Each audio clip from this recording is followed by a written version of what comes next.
Good evening, everybody. It is time for New York Mets baseball, and it is also my birthday night. So I appreciate everybody being here tonight. And so we are going to be hanging out with you talking Mets baseball all night here tonight. All right. So want to just welcome everybody here. Hope that you are having a good time. I've got a little bit of a headphone thing, so we're going to get that figured out here real quick. So, but I appreciate everybody coming. So, the New York Mets are starting a brand new series against the Philadelphia Phillies here tonight. We'll go over lineups and everything and get you caught up on all the play-by-play. It's also my birthday today, so thank you for hanging out with me on my birthday. So I'm just asking for a Mets win. It doesn't even have to be pretty. Just looking for a Mets win here. So, all right, let me quickly get you the starting lineups in the game here today.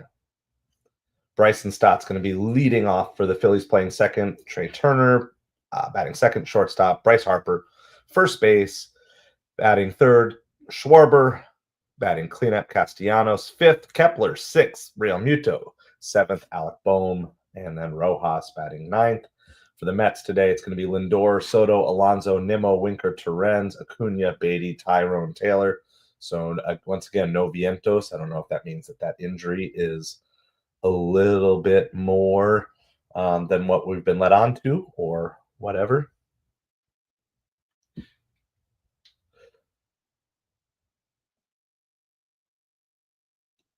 All right. So anyway, that's what we've got. So first out is going to be Bryson Stott, retired here tonight. Tyler McGill is pitching for the Mets. Aaron Nola is going to be pitching for the Phillies here tonight.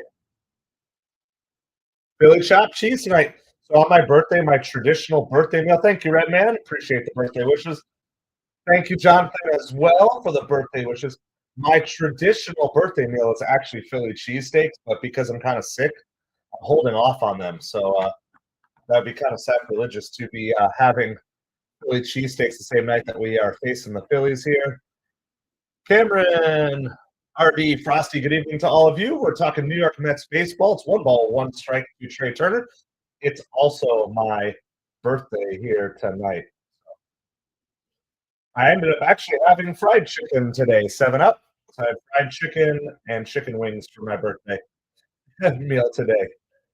Mets are going to dance on the Phillies, Red Man says. I hope so. I just do that. This is baseball here tonight, Frosty, but love to have you hang out with us and maybe follow along. Thank you, Ruby. Appreciate the birthday wishes, everybody. 2 balls, 1 strike, and that's a called strike there. 2 balls and 2 strikes. Chicken jockey. What are you talking about? 7 Up. Chicken jockey. So I just posted my brand new power rankings for MLB. Hey, I'm celebrating that I'm here today, Frosty, and I'm hanging out with you. What more could be better than that, right? So yeah, the Mets are winning, and I've got an awesome, loving family. We just had birthday dessert, which was cheese cake. There's Paul Force. There's a walk by McGill here. And cheesesteak or cheesecake for my birthday dessert, plus some nice chocolate, triple chocolate ice cream.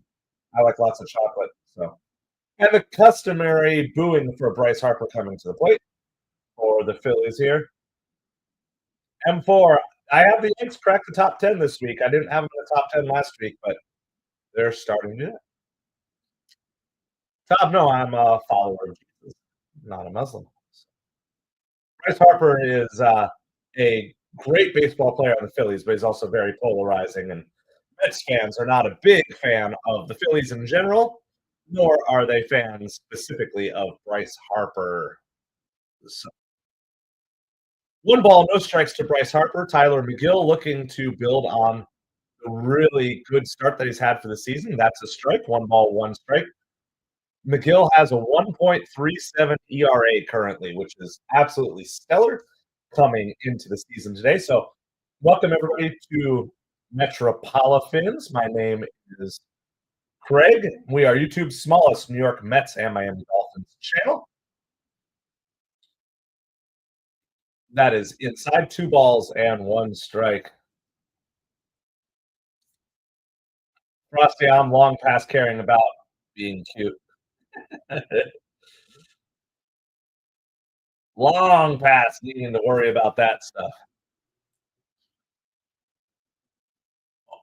Got got Harper on to go around on the check swing. There's 2 balls and 2 strikes to Bryce Harper. Oh yeah, that was nice. He fooled him good on that pitch. So 2 balls, 2 strikes, runner on first, 1 out, top of the first inning here. So just checking in with this game. Swing and a miss. Good job by Tyler McGill. Bryce Harper goes out. We'll teach a baseball today, Frosty. How about that? We do football on here too, but it's not football season right now. It was kind of foul tip, but Luis Torrens was able to hold on to that ball and do that. So there's 2 outs. McGill's ERA down to 1.35. Not quite as good as Kodai Senga. Swing miss. I am from the United States, from Florida. So yeah, let me give you guys, for those of you not familiar with baseball, I'll give you just kind of a brief crash course. 2 teams face each other. It's one of the rare sports where the offense does not actually have control of the ball. So you have a batter who will stand at the plate trying to hit the ball that's being pitched to them by the pitcher, trying to put the ball into play, ideally. And the batter is trying to get around 4 bases, first base, second base, third base, and back around the home plate to score a run. At the end of 9 innings, the team that scores the most runs wins. All right, so that's the really basics of baseball. If you get 4 balls, which are kind of, we'll just call those bad pitches, then you get a walk. If you get 3 strikes, we'll call those good pitches. Or anytime you swing and miss, that is a strikeout. And so 3 outs ends the inning. Otherwise, in a most basic sense, there's no time limit in baseball. And so it's kind of tends to be more of a strategic game, even though some of the recent rule changes have removed some of the strategy. But that's what we've got going on. Redman's calling a Pete Alonso home run. Pete Alonso's good numbers. Darryl Strawberry fighting the Phillies. Sounds like something that I don't specifically remember, but definitely could have happened. Throw over to first base by McGill there. $20 bruise. I'm going to go ahead and I'm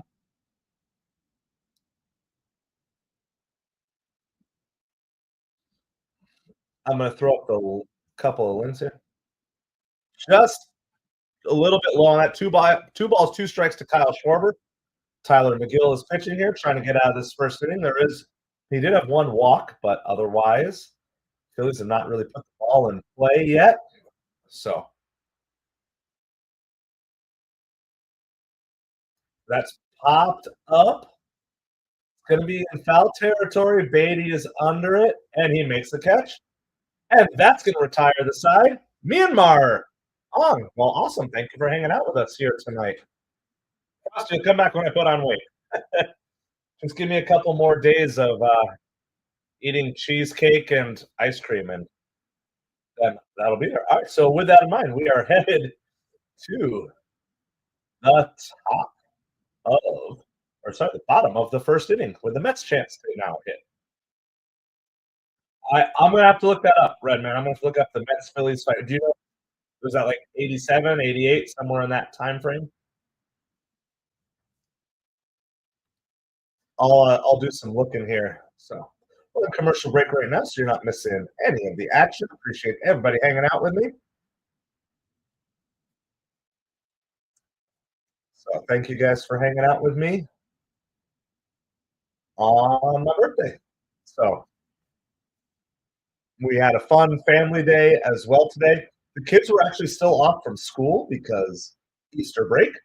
So that was extra nice. Nobody had to get up early today. Everyone got to sleep in. We went to the beach this morning, had a lot of fun over there. Then did our grocery shopping for the week. And yeah, so it was just a good family day. And rest of this afternoon, I did a little bit of delivery work for supper time. And now I'm hanging out with you guys after doing that. Thank you, Jonathan. Thank you for the birthday wishes. All right, On. Well, have a good sleep. I know your time must be way different than it is over there. Rills, good evening to you. So, McGill gave up the one base runner on a walk, one base runner on the walk, but otherwise got out of that inning. August 1990. All right, let me look that up. Mets, Phillies, fight. I'll see if I can find.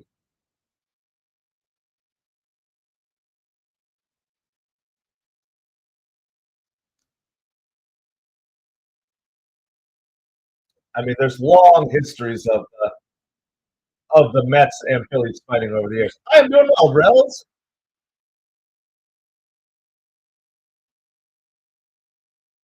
Yeah, McGill, even though he missed, he walked the one guy. Overall, um, how he's been pitching this year has been great. First pitch is a ball to Francisco Lindor. I'm out.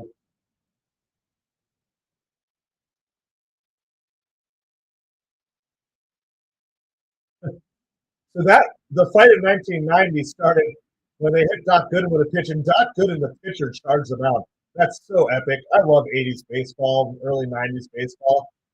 You would never see a pitcher charge the mound after getting hit by a pitch.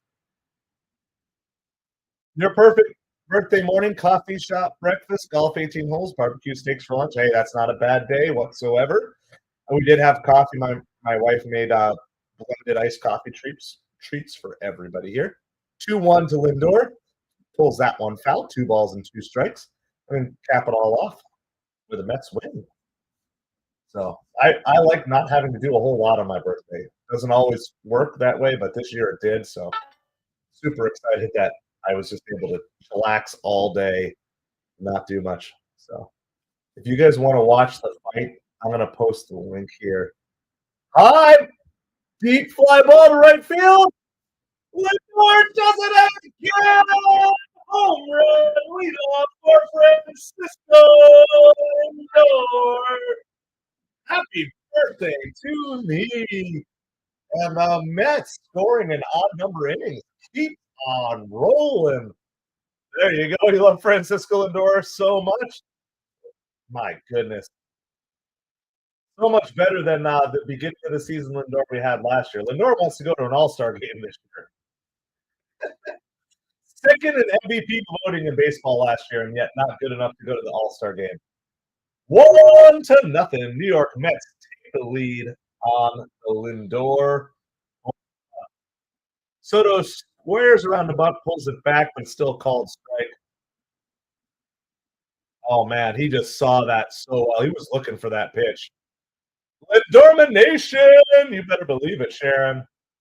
That was absolutely beautiful. He's Picante Lindor. That's inside Soto. 1 ball, 1 strike. Wells, I am doing well. I'm doing well today. Thank you for asking. Just celebrating. Hopefully, the party is just not going to stop all night. Hopefully, it's just 2.5 hours of straight beat down to the Phillies. Outside, well, I was just outside. 2 balls, 1 strike. Now, Aaron Nola has had a really difficult start to the season. His ERA is 7.06 to start the season. And I just want to see if I can find the actual game logs.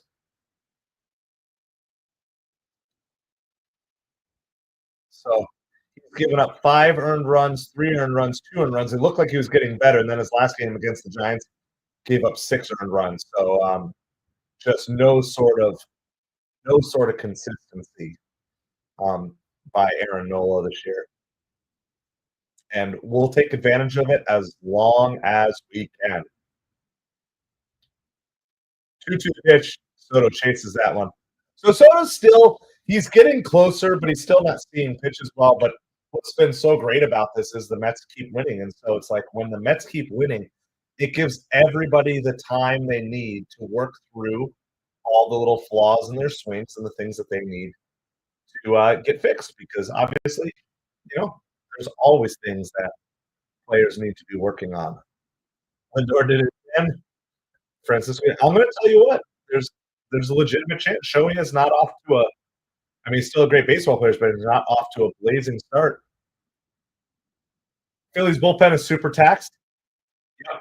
And the sooner, I'm always a big fan. You want to get into the bullpen in game one of the series because it's going to benefit you later on in the series too. Like you always want to see more pitches, but I think game one of a series is always the most important.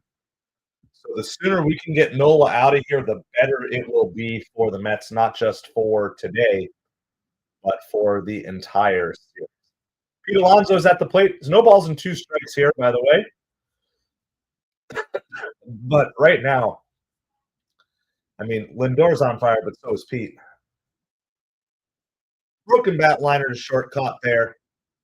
I think if the bat hadn't broken, that could have gotten out of the infield, could have been a hit. But Pete Alonso is going to be retired.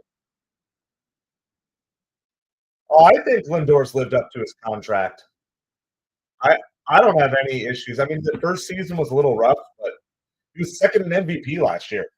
I mean, I don't. What else? What else are you going to ask for? Like Shohei Ohtani, the greatest baseball player on the planet. I don't know. I have the Mets don't go on the run they went on last year without Francisco Lindor. So Alonso to the Yanks. I would say if Alonso doesn't go to the Mets, he should go to the Yankees. He should not leave the New York market. I don't want him to go to the Yankees, of course, but there's if he goes to any smaller market, like he's leaving way too much money on the table in terms of endorsements and contracts and notoriety and everything. There's zero reason Lindor or Alonso should leave the New York market whatsoever. And of course, I really think that the Mets should take him on. This is him off the plate, no balls and two strikes. There are two outs here in the bottom of the first, but the Mets already have a 1-0 lead on the Francisco Lindor leadoff home run, something that's becoming somewhat regular. I think one question to at least ask yourself: is there a point in time where you don't want Lindor hitting leadoff if he's hitting so many home runs? That's high and inside barely. 1 ball, 2 strikes. So no, already up to 17 pitches. Yeah, that was inside barely. Good eye by Brandon there.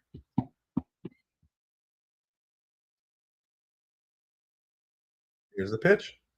Nimmo rips that one, but it's going to be playable out to left field. And the Mets are going to be retired, but not before they get their one run in to take the early lead. That certainly should help with everything there. All right, I got my ginger beer, but I forgot to do this, and these ones don't come off. So I'm gonna go. I'm gonna go do that. I need you guys to give a pep talk to Rally Pig. He kind of started to break out of his slump. He started to break out of his slump, but I'll be right back with you. Get everybody say hi to Rally Pig for me, and we'll be right back.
All right.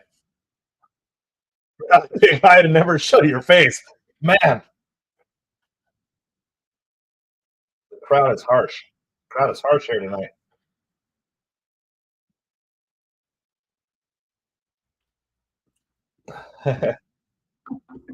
Yeah, I mean, I understand why Nemo is swinging the way he's swinging, but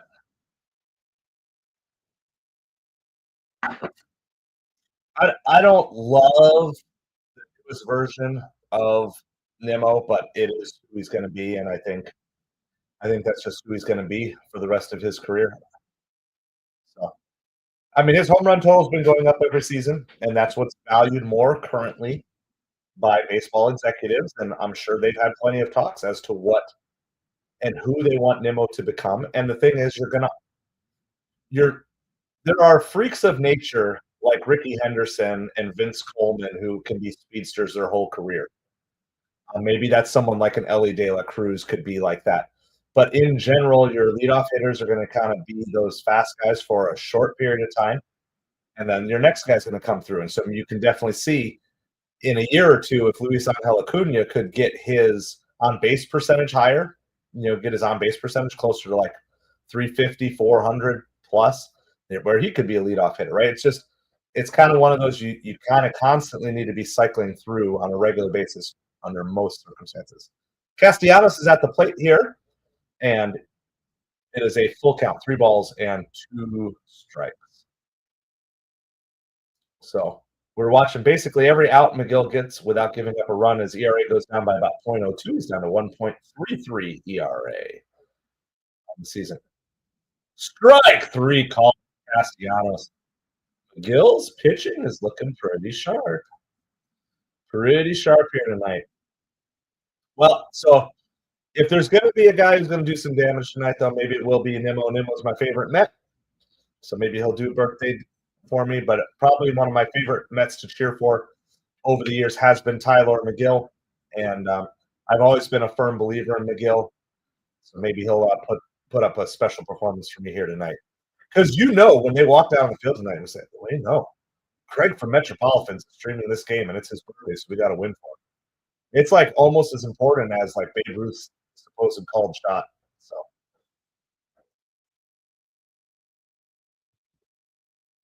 Kepler is at the plate. 1 ball, 1 strike so far. And McGill's ERA is down to 1.31.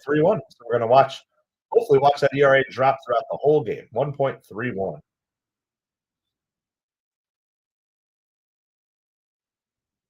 He's got a chance to get into the low ones by the end of this game. There's a nice pitch for a strike.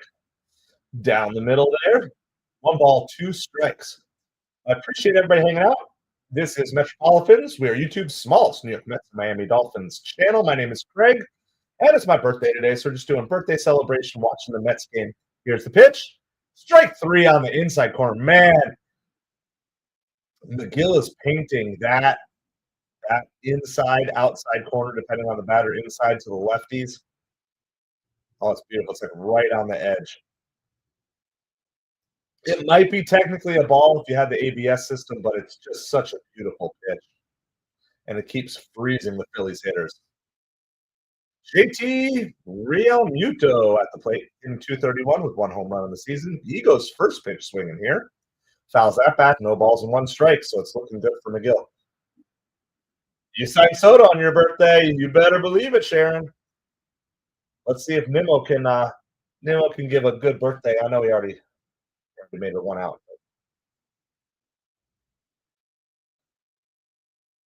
So I need to do some hunting here. Why? Because I'm getting a little nervous on Vientos because they said it was kind of like he was maybe going to be eligible to pinch hit yesterday, and now it's like, what's going on here? By the way, Alvarez and McNeil are both close. They probably could. If it were a pennant chase, they might be up, but they're going to give them about 3 more days rehabbing. But they're both basically ready to go. They're physically, Alvarez is ready to go. They're just trying to get him up to game playing position, and so they're going to both be coming back here soon. Vientos remains swung on a miss, and Realmuto is retired. Tyler McGill strikes out the side. So it is nothing, nothing. And or sorry, it is wow, my goodness. It is 1-0.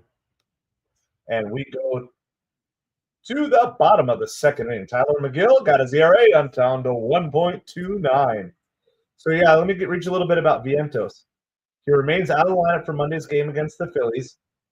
Vientos was forced to leave Saturday's game against the Cardinals. Will miss a second straight start.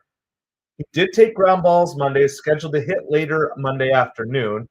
This was obviously published 4 hours ago, so maybe slightly out of date on that. Anthony DiComo was reporting on this. With Vientos idle, Brett Beatty makes the start at third, bat eighth against Aaron Nola. So sounds like they're just being extra cautious with Vientos, but I always get nervous, right?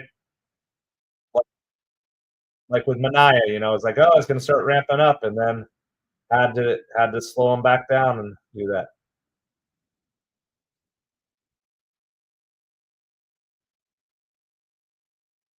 Yeah, yeah. No, I mean, look, McGill's biggest issue is always kind of that second and third time through the lineup, and a lot of times it's the second time through the lineup, which is tends to be true. But it's McGill's had some great performances. I always have to remind people that McGill was the starting pitcher for that combined Mets no hitter. A lot of people kind of forget that.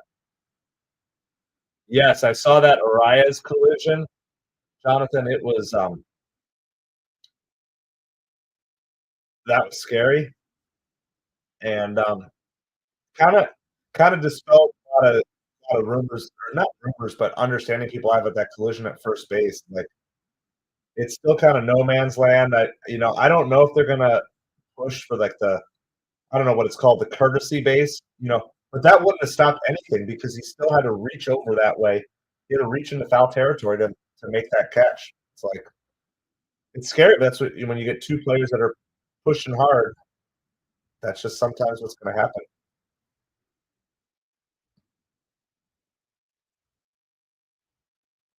First pitch to Jesse Winker is going to be a ball inside, 1 ball and no strikes. So that scored 1 in the first. Let's score 2 in the second. Let's do this. We're gonna stick with the odd numbers for odd number innings for Rally Pick. That's also inside. By the way, if you're looking at trying to get Nola out of this game as quick as possible, that was already pitch number 20. So through an inning plus, he's already at 20 pitches, which is absolutely beautiful. I hope the Mets are really coming in with like a patient mindset here. Winker rips this one. That's high. That is far. That is gone. Second home run of the night. Back-to-back innings with leadoff home runs. Jesse Winker, welcome back to the team. Welcome back. It is 2-0 New York Mets. I was saying, Winker looked like he hadn't been seeing the ball that well, and he saw that one though. He was swinging all the way 2-0 there.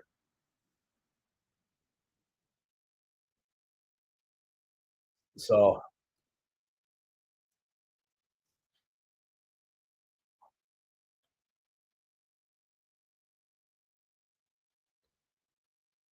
Luis Torrens is now up here and moved Torrens all the way up to the 6th spot in the lineup here today. I wonder if there's like maybe some late inning strategy there. That's a grounder out to short. Turner makes the play over to first. Torrens is retired. I'm wondering if that's a sign that maybe Vientos is eligible to come in at least as a pinch hitter. And so they're kind of like, let's put Torrens up a little higher. So if we need to pinch hit for him late in the game, put him in right between Winker and Acuna, and then you can kind of sub Vientos in for a key at bat, maybe in the midst of a rally there. I kind of wonder. So what do you guys think? Do you think? I haven't heard anything looking here if Vientos is available, but that otherwise it seems pretty peculiar to put Torrens in the 6th spot. I mean, he's had a good start to the season, but not necessarily to the level where I'm like, hey, let's Luis Torrens should be our number 6 hitter protecting Jesse Winker. Luis Angel Acuna is on an 8-game hitting streak. His batting average is all the way up now to 289. 289. He was hitting just over a week ago. He was hitting right around 230. So he's had just a phenomenal last week. Fouled maybe off his foot a little bit. 1 ball and 2 strikes. Lindor and Winker are in the home run off Aaron Nola club, and they're talking to each other in the dugout here. Okay. Savage Batman, how's it going? Hope you are doing well. Couldn't chase that low pitch. That's probably the one deficiency I've seen in Acuna's game here. In the midst of this great hitting streak. In the midst of the hitting streak. He's been chasing that low pitch a little bit. Yankees are overrated. I just brought the Yankees back into the top 10 in my power rankings.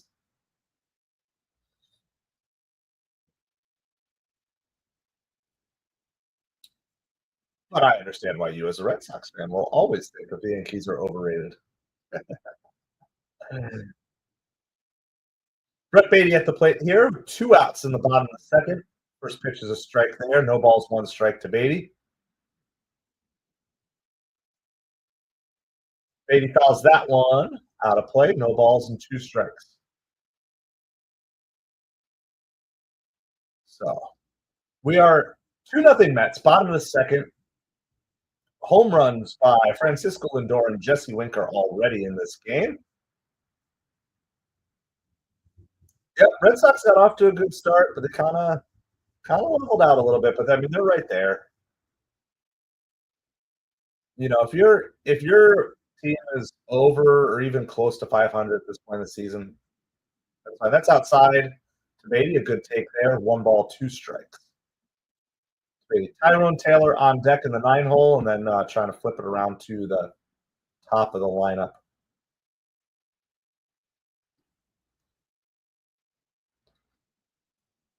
This one's popped up to shortstop. And Beatty is retired. We're going to go to the top of the 3rd inning. Well, I didn't get 2 runs in the second, but I did get 1 run in the first and 1 run in the second. So let's just do that. It'll always be the Indians to you.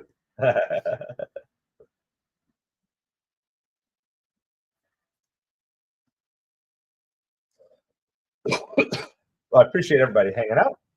We're going to the top of the 3rd inning. We're at commercial break right now. If you haven't yet done so, please hit that like, hit that subscribe. Appreciate each and every one of you hanging out with me, watching some Mets baseball, and hanging out with me on my birthday. I thought about wearing one of those birthday party hats, but they're buried somewhere in our storage. So, the Yankees are overrated. Hey, D-Rails and Savage Batman, you have something in common.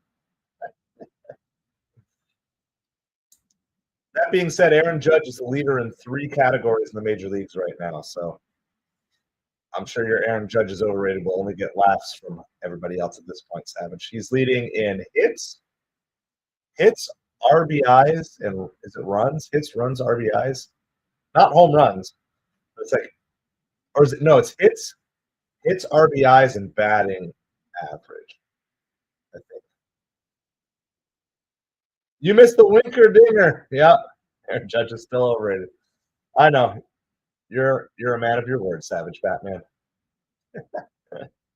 You're a man of your word. You're consistent. Can't blame you. Can't blame you one bit.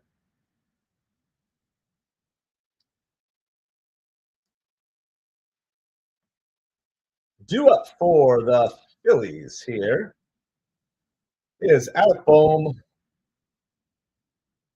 Johan Rojas, and then back to the lineup, Bryson Stott. So 8, 9, and 1 due up. Winker's been is with the Reds, right? I'll look up. I'm trying to remember all the places.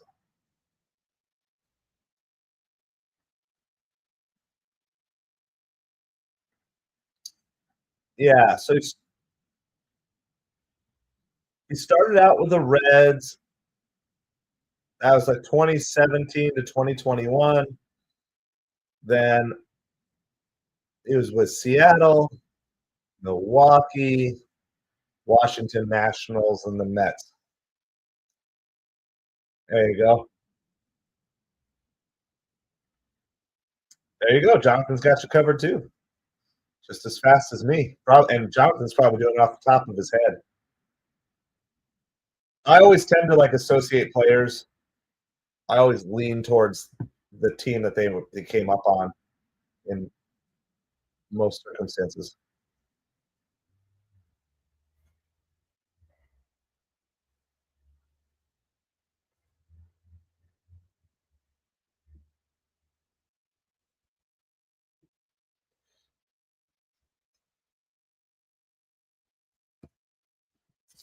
All right, let's see. Why did my MLB TV stream just go blank? Why did you go blank on me? Don't make me have to watch the Phillies broadcast.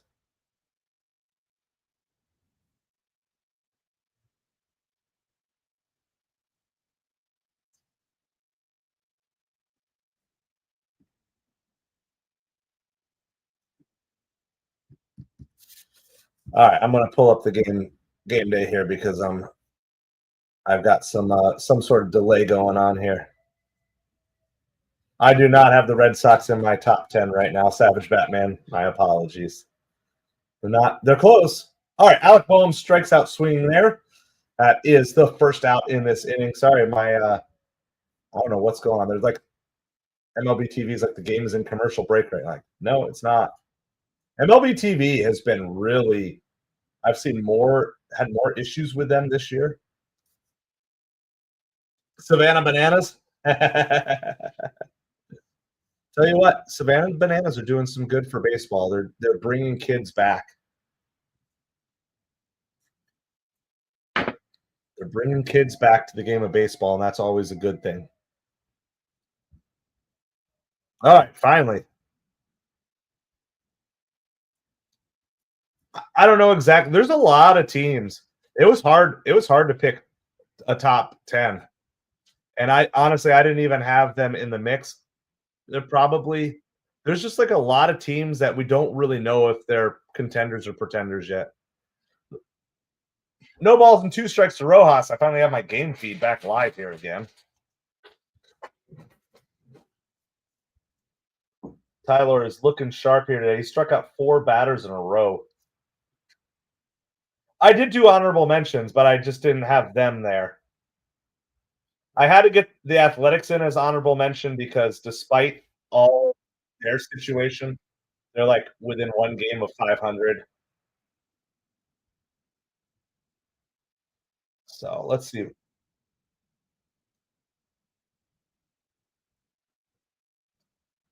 Oh yeah, I know. I know they're over, but there's lots of teams over 500 that don't make the top 10. But for me, power rankings is not just about the record. It's about the record and it's about the teams that they're facing and it's how they're trending, especially in the last week. They're featuring a guy with a long beard who kind of looks like Brandon Marsh's dad. That's kind of funny. I think Brandon Marsh's beard is bigger than mine. Rojas bounces that to third. Beatty Fields throws it over and gets him. Nice stretch there by Pete.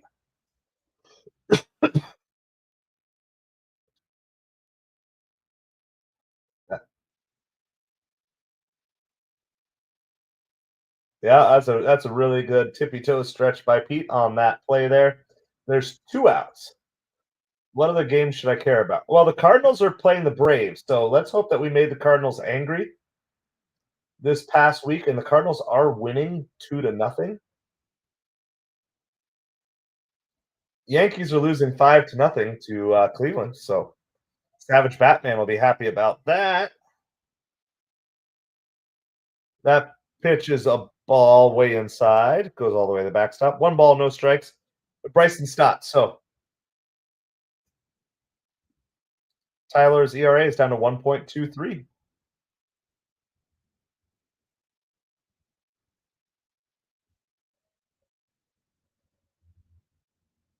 That ball's going to fall in as the first hit of the day for the Phillies in shallow center field. Kind of a little blooper 2-out base hit. That would be cool, Sharon. So who's due out? It's got to be Tyrone Taylor. Ooh, ooh, that's a tough ask. Tyrone Taylor. Let's see. How many home runs did he have last year? He had 7 home runs last year. Oh man, he doesn't have one yet this season. So 7 home runs is roughly one a month, right? So he's due. Tyrone Taylor's due for a home run in April.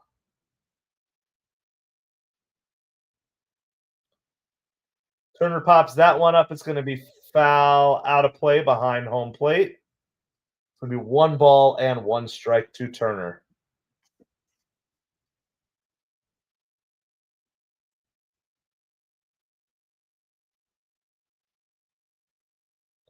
Hey, you make a good argument, Savage. I don't disagree that they're a good team. It's just we still need.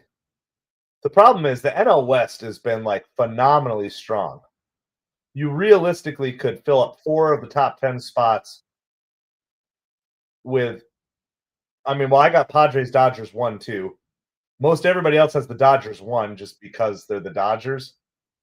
But Padres, Dodgers, Giants, Diamondbacks, they're all over 500. There's so many teams that are over 500. 2 balls and 1 strike here. Yep.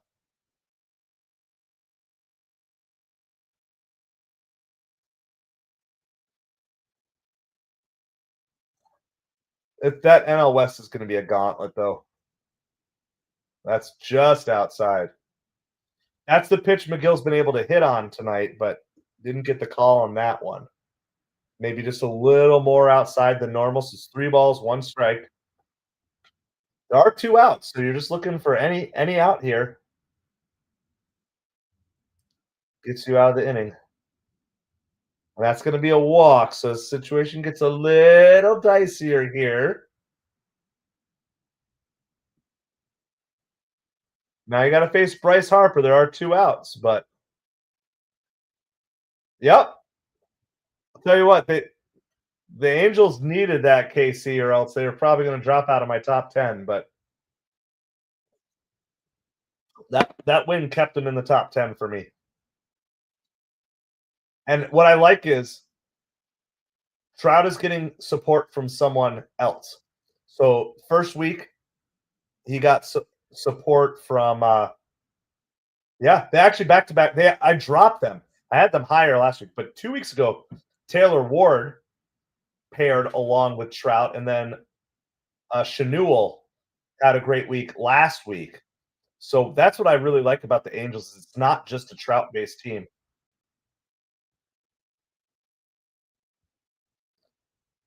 That's inside 2-0 to Harper. So this is McGill needs to challenge here because this all started with a little blue pit with 2 outs. Yeah, no, and their pitching's been holding up too. Oh, crowd didn't like that call. That was close too. 3-0. Schwarber's on deck.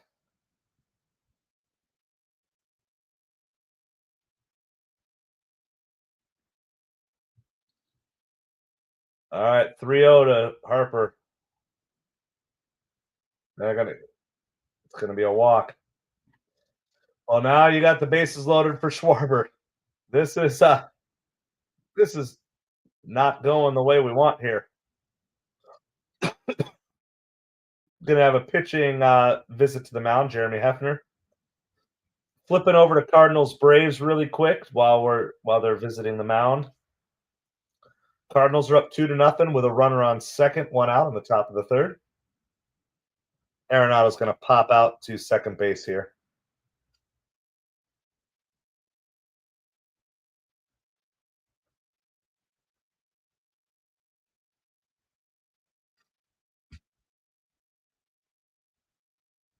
Yeah, I don't know on an exact record, Savage, but um, definitely doing that.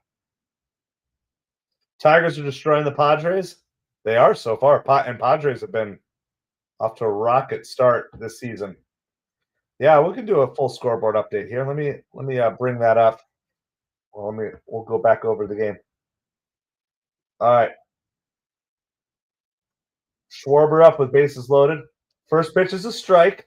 We'll do a scoreboard update in between innings here. But Seth, good evening to you. Hope you are doing well here tonight.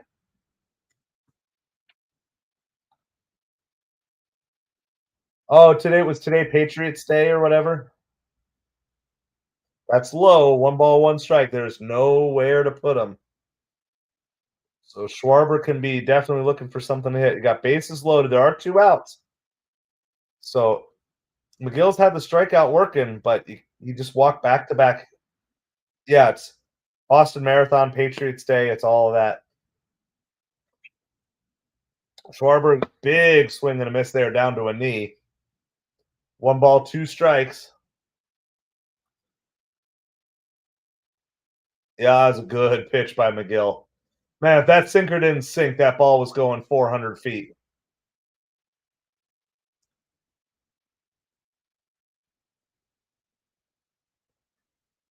Let's struck him out. Way to go, McGill. I'll tell you what, that's the difference that I'm seeing in McGill this year. It's kind of that bulldog mentality. That's where McGill maybe used to crumble, that he's been a whole lot better this year. I mean, obviously, the two walks back to back is not what you want to see, but when you get your back up against a wall as a pitcher, you want to see that. You got MLB The Show 25 for Easter yesterday. Awesome, Seth. That is super cool. Have you gotten to play it? Do you do like the whole franchise mode and all that? I don't really play much with video games, but I know enough tangentially to know how some of that stuff works, how Madden and stuff works.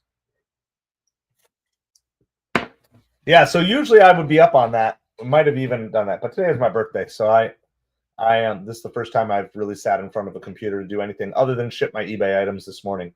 So that is awesome. And by the way, happy Easter to all of you who I didn't get to say it to yesterday as well. So, yeah. All right. So let's do a quick little. I want to do a couple things here. I want to post because, in case you guys care, I don't care if you care, but in case you do care, I'll post a link to. These are my power rankings. Thank you, Casey. Appreciate the birthday love. That's the link to the power rankings so that I just put out last night. So if you guys want to check them out, see if your team shows up in there. I've got the Mets up to number 3 off the 4-game sweep. I might have had them over the Dodgers, but they struggled too much in Minnesota. Losing 2 out of 3 and losing 2 in a row to the Twins, honestly, like, we kind of forgot about it quickly because they took 4 in a row from the Cardinals. But losing back-to-back games against the Twins, who are really off to a horrible start, I had to count that in there as to why I didn't have them in the 2 spot. McGill is scaring you, yeah, but that's what he does. All right, Tyrone Taylor, we need 3 leadoff home runs in a row. That first pitch is a ball outside. Sharon wants that for my birthday. The Mets hit a leadoff home run in every inning. That would be super cool. That would be super cool. Last year, Tyrone Taylor had 7 home runs, which equals roughly 1 per month, and he doesn't have one yet. And, I mean, the ball's flying out of here tonight, so why not, right?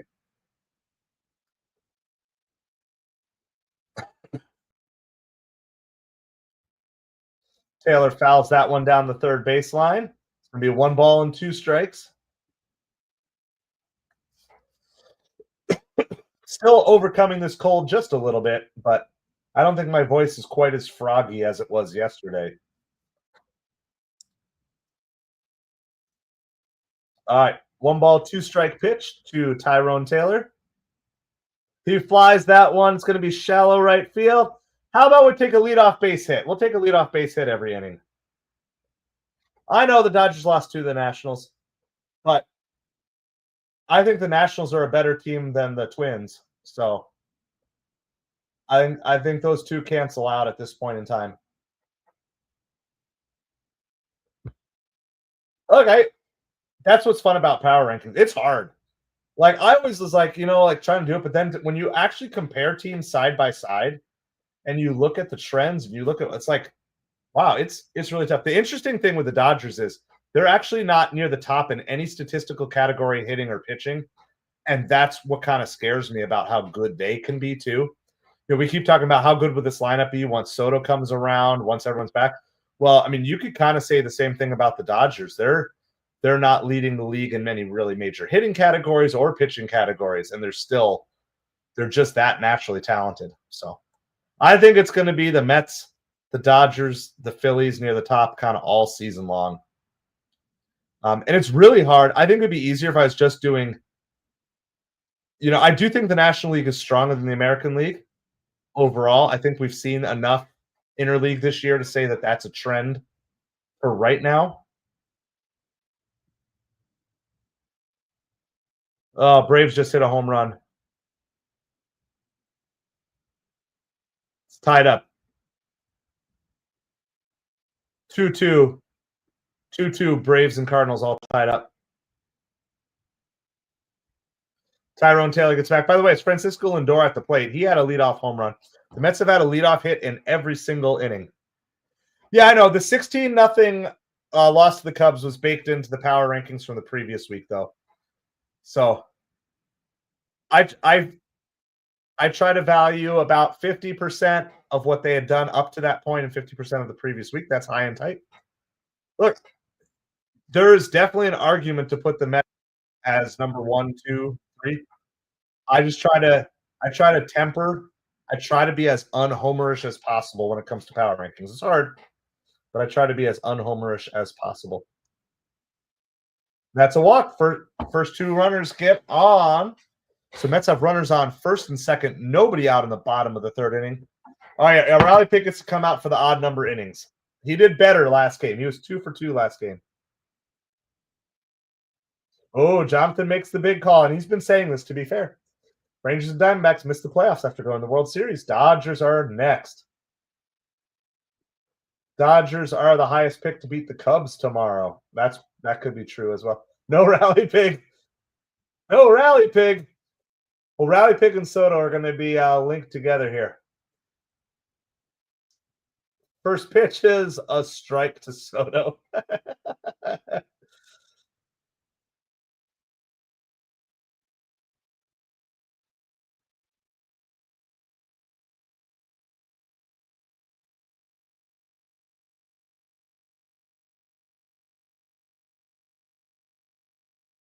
That's outside. 1 ball, 1 strike, 2. Juan gone. Soto. Mets are up 2-0 in the bottom of the third. Nola's up to 42 pitches.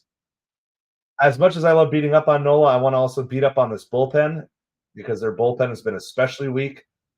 And the more we can tax them early in the series, the better. Soto with a big swing and a miss there.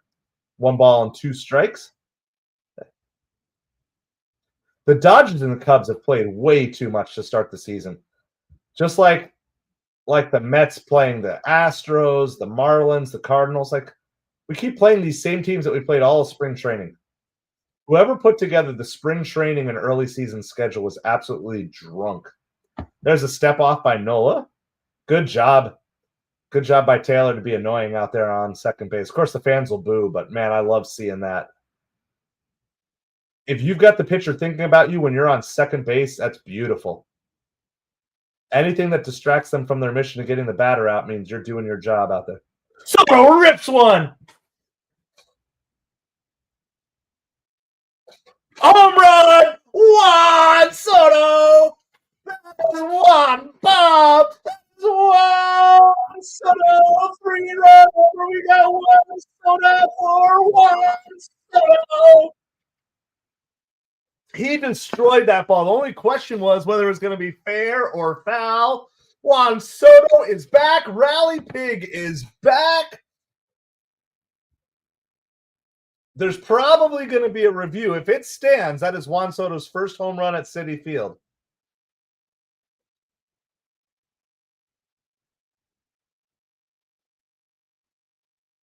Oh,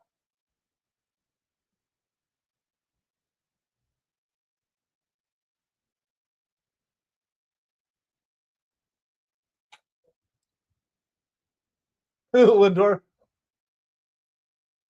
Did did it hit the foul pole? That's the question. Did it hit the foul pole? So,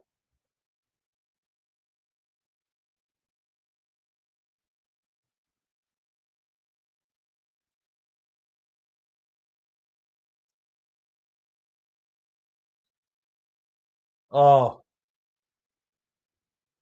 it did not hit the pole. It's gonna be called back. Oh, he destroyed that. He almost hit it over the foul pole. Oh, oh, sorry, Lewis. It like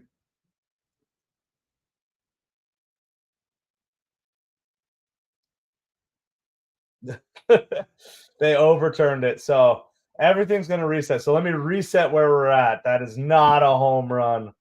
Oh, Soto Soto still has not hit a home run at Citi Field. So let me reset the count here. It's one ball, two strikes. That was really sad. I mean, it was they got the call right, but man, he destroyed that ball. One ball, two strikes, bottom of the third. Juan Soto at the plate. There's still no outs. There are runners on first and second. Let's see what Soto can do with this next pitch. That's low. Two balls and two strikes. I know that's really sad, Red Man. I know, so sad, so sad. Oh no. All right. I mean, he destroyed that ball, guys, even though it was foul. Chopper up the first baseline. It's not going to be a home run. It is going to move the runners up. So it's going to move the runners to second and third with one out. So not the home run.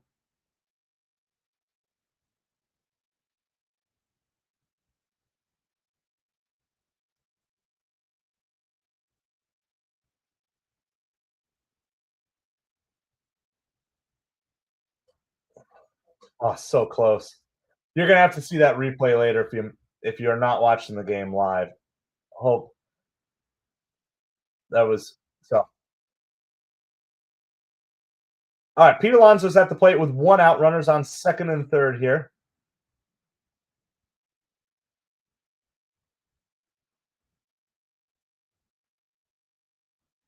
I mean, that's close. Within a foot, guys. It was within a foot of the foul pole.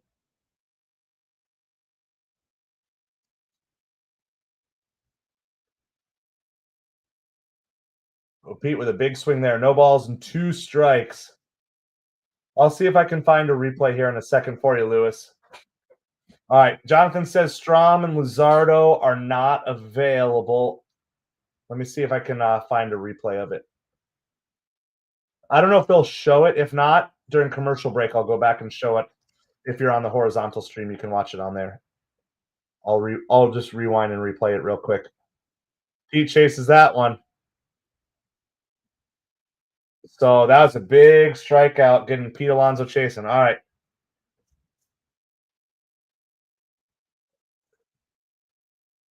Yeah, Pete chased that one. That's the pitch Pete's been laying off of this year, and he chased on that one. Your Milwaukee grinder fixed the ball. Yeah. Redman's not happy. I know. That's such a bummer.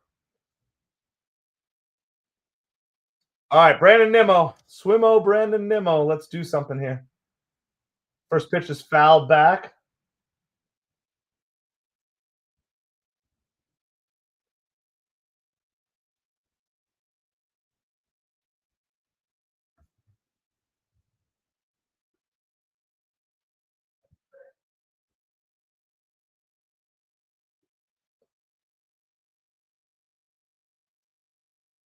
Outside. One ball, one strike to Nimmo.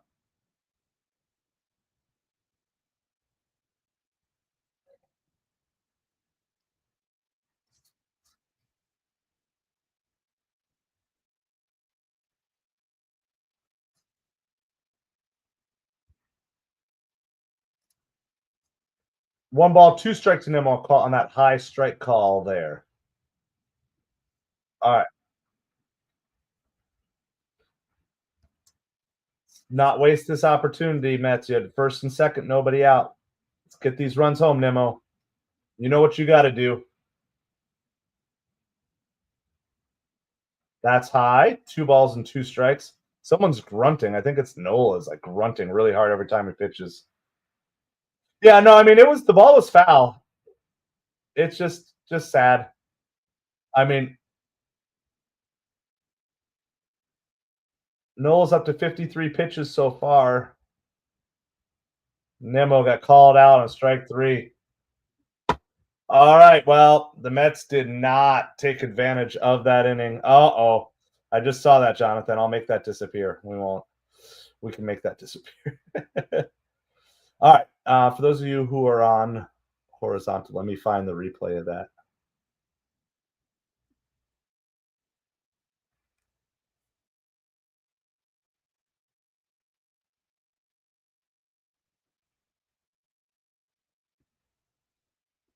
All right, here. Those of you on the horizontal, I'm going to replay it really quick so you can see that. Where is it?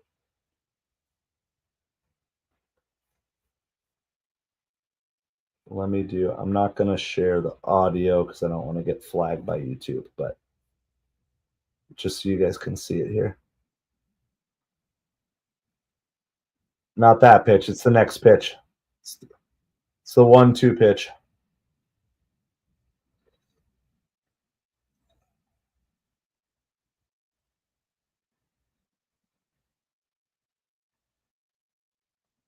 All right, this is the pitch for those of you guys watching on horizontal.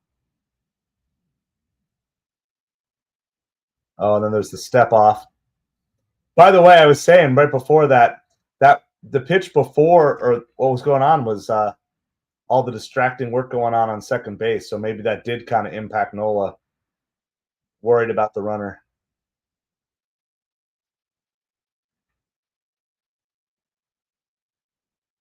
So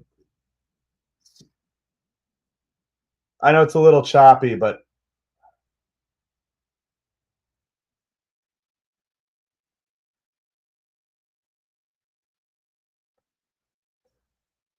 anyway, there's that. I don't want to get flagged by YouTube. So, but that's what's going on there. Just so you guys could, for those of you who aren't watching live, you could at least see the highlight there. Yeah, I mean he destroyed it. It almost. I mean, it was probably within 1 foot. It's hard because you're kind of guessing based on the shadow, but probably within about 1 foot of the foul pole and almost over the foul pole. I mean, it was upper deck shot. So unfortunate that that did not go the way of the Mets there. All right, so let me give you a quick little scoreboard update. It is a partial schedule in the majors today.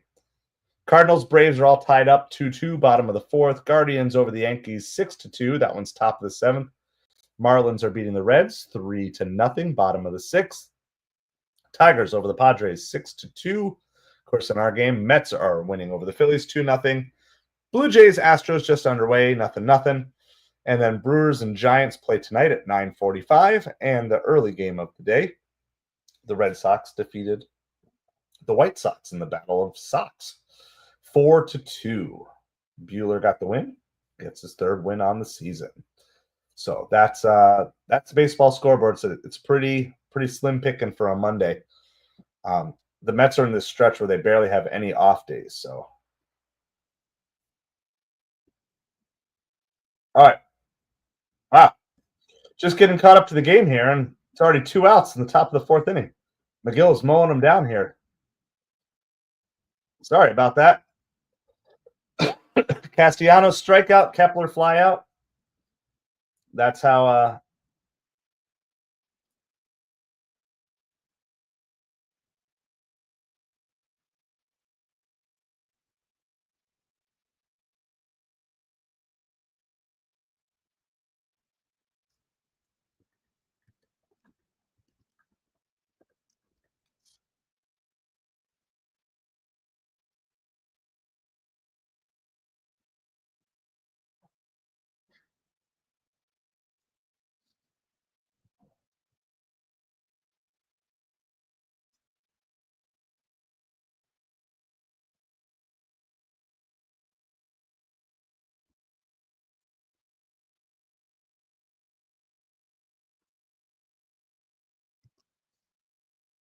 Oh, it's Jesse Orozco's birthday today too. So they're doing birthdays right now. Keith Rad, who is also a radio announcer in the Mets system, it's his birthday today, and Jesse Orozco. So a couple of Mets birthdays today sharing with me. So all right, here we go. Sorry, we're gonna getting distracted by all sorts of things that don't really matter. Let's get back to the game here. It's 2 balls, 1 strike to JT Real Muto here. We're top of the fourth, 2-0 Mets. It was almost 5-0 Mets. Soto just missed his first home run at Citi Field. This one is popped up right to Lindor at short. He is under it, retires the side. A nice, easy 1-2-3 inning after the difficult last inning. McGill's ERA is down to 1.17. It keeps just getting lower and lower and lower. McGill's already at 70 pitches, though. That's the one concern that maybe you have here about getting them much past the fifth inning. So we are headed to the bottom of the fourth inning. It is 2-0 Mets.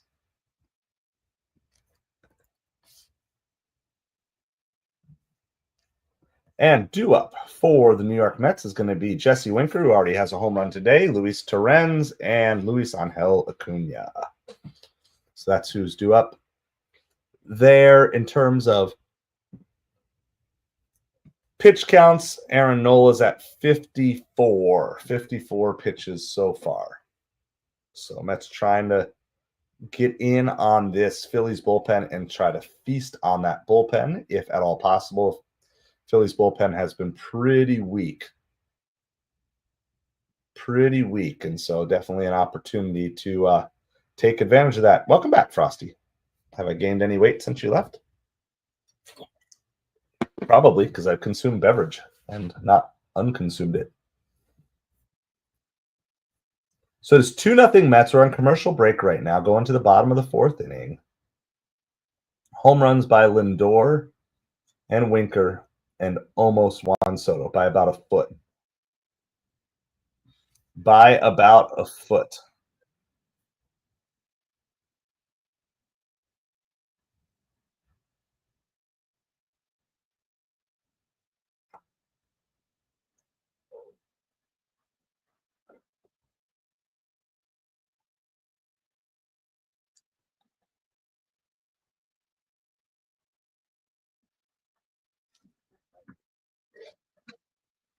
I appreciate everybody hanging out with us here tonight. Winker tends to be kind of a streaky hitter, so let's see. You're sleepy, Frosty. Huh? Maybe my voice can calmly soothe you so you can fall asleep.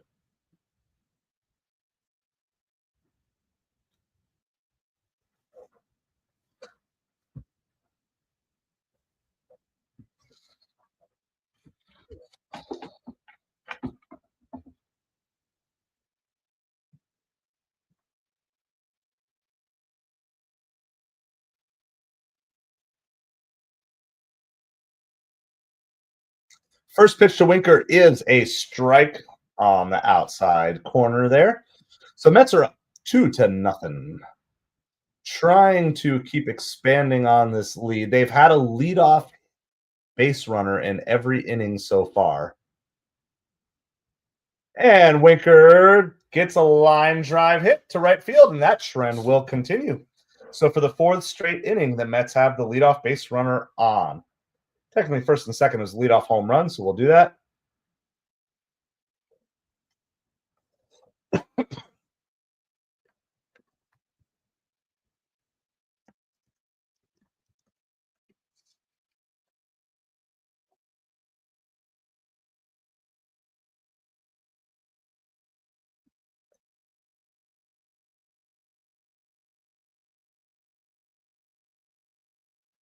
Midnight, how's it going?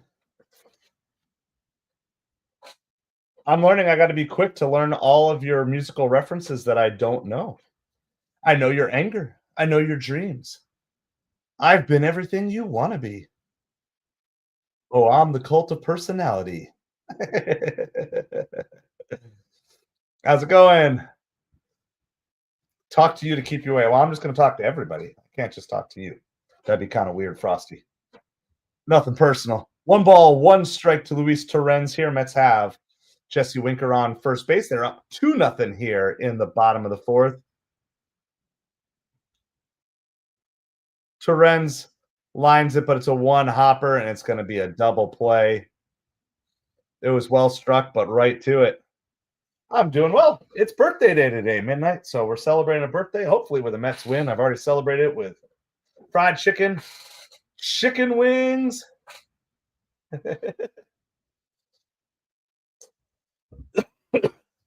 Cheesecake, chocolate ice cream. See you later, Frosty. I hope you sleep well. Thank you, Midnight. Appreciate it. I thought I should have like a little pointy birthday hat. Maybe in between one of the innings, I'll see if I can dig one out.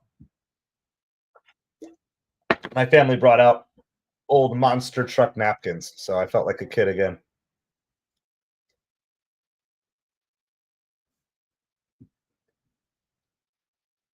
Cooney fouls that one out of play. One ball, one strike. See ya, Frosty. Have a good night.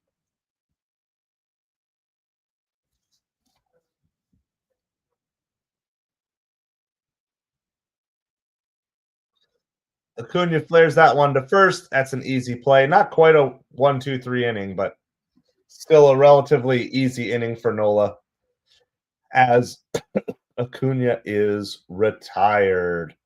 So we're going to go to the top of the fifth inning. I know I'll probably jinx it, but so far the game is flying by pretty fast here.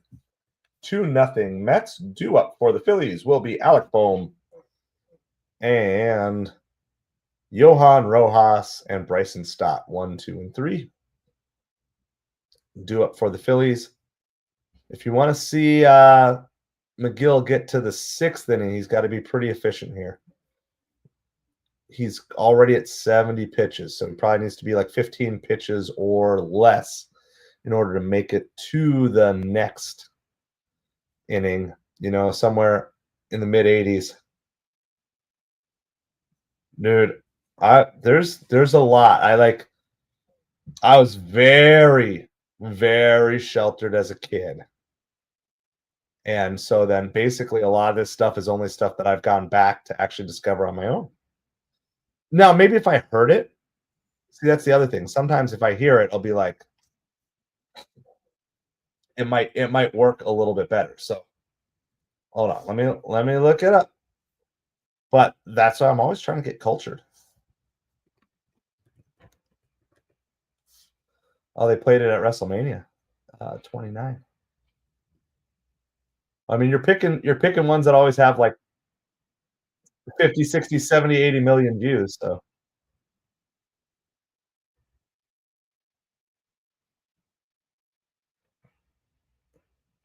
like for me, sometimes I have to.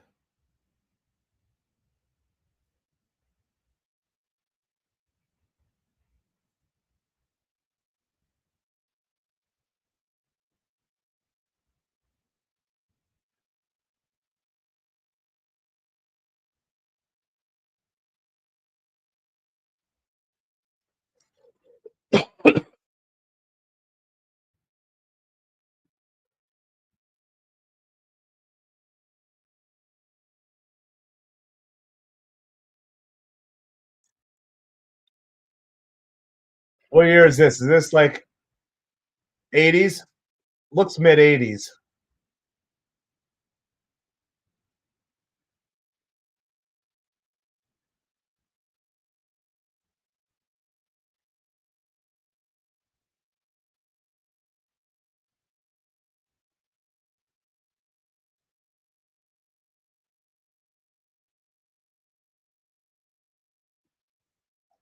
All right.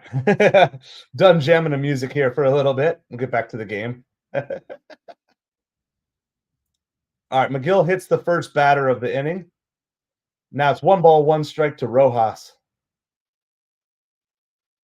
Yeah, I didn't know that. I didn't know taking me out to the ball game either. Amazing songs that you sing, and like there's either verses you've never heard of or alternate versions or whatever. 2-0 Mets here, top of the fifth inning. Having fun, learning about some music here.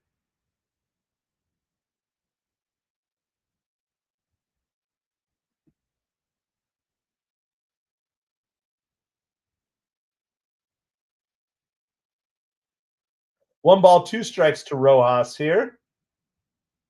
Looking for a quick inning for Tyler McGill, if at all possible. We'll see what he can do here.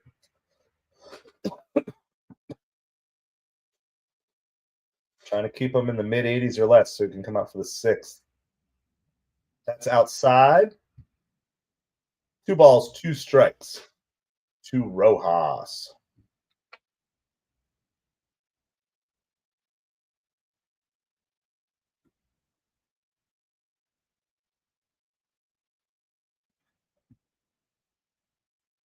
Got him swinging there. That's a big strikeout. The lineup does turn over here, so we're headed to Bryson Stott, but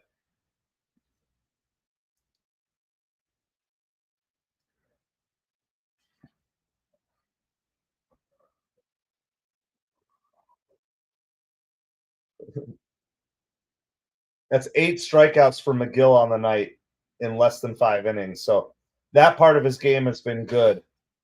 The control's been a little off. 3 walks and a hit by pitch. That's the good pitch. Call strike 1. Right on the inside corner to the lefty. That's the pitch. When he's been hitting it, he's been doing well.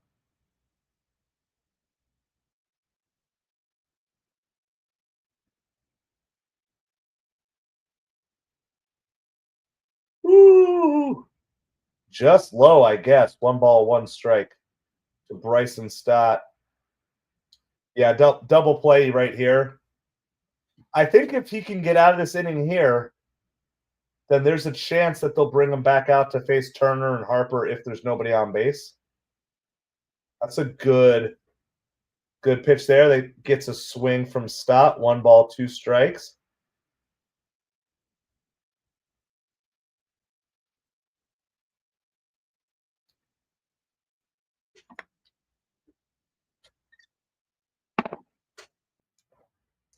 All right. 1 ball, 2 strikes. Throws him. Strike 3. 9th strikeout of the night for Tyler McGill. He's been on about 70% of the hitters. I mean, it's really just been the walks and the hit by pitches that have gotten him into trouble. He's only given up 1 hit on the night, and that was a bloop hit at that. But where he gets in trouble is walks and hit by pitches tonight. So it's unfortunate that maybe McGillicutter, McGillicutter. No balls and 1 strike to Trey Turner here. Not out of this yet. That's just outside. Ren's tried to frame it, but that was definitely out. 1 ball, 1 strike. Bryce Harper on deck. 82 pitches so far for McGill. I really want to see him get through this and come out again. That should be a strike. Good on the outside corner. 1 ball, 2 strikes.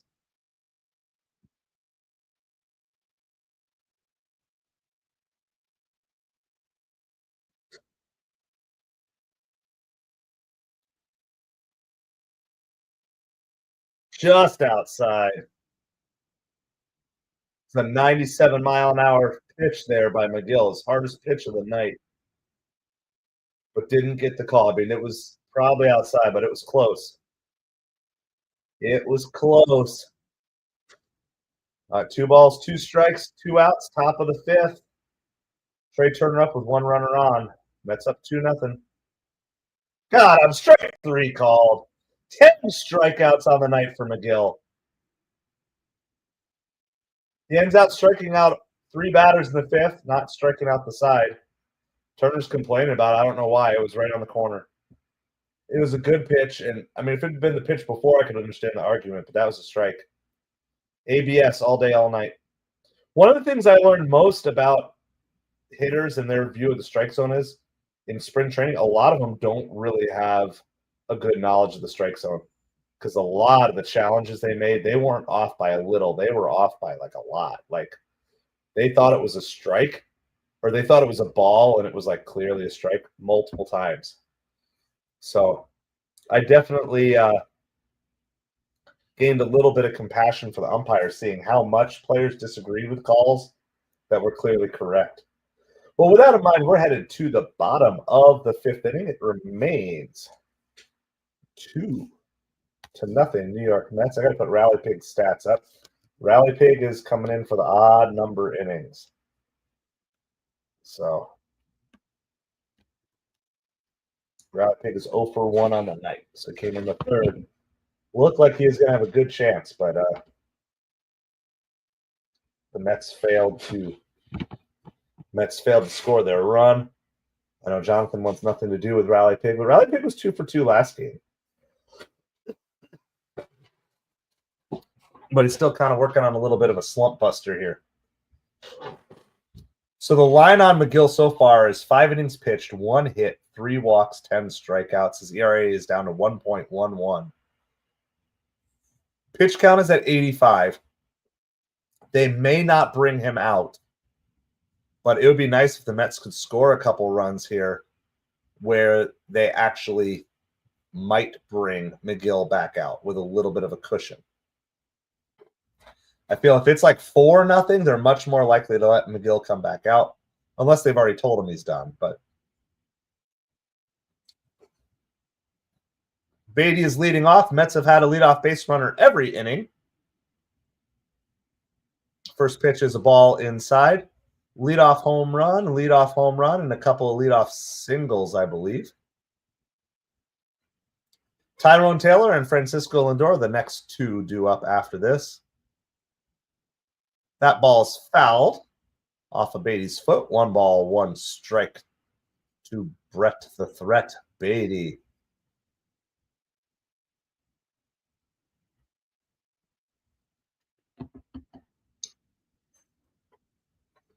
Oh, I know. I also don't have the I don't have the Mets jersey on tonight. See, sometimes I forget that. I might have to run. I'm gonna have to run and go find the jersey after this half inning here. That's rolled out to second base, and Beatty's going to be retired. The Mets actually have an off day on Thursday. It's like their one off day in the midst of this just grinding, grueling stretch that they're on. And they get a little bit of a potential breather with a 4-game series at the Nationals.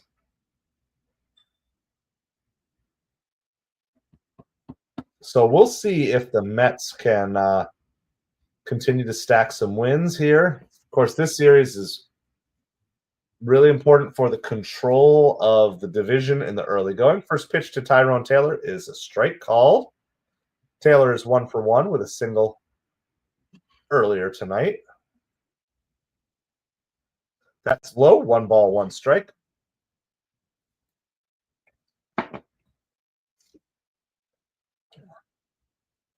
The Phillies bullpen ERA is 5.81. That's why we're trying to get Nola out of this game. They blew a save yesterday to the Marlins. So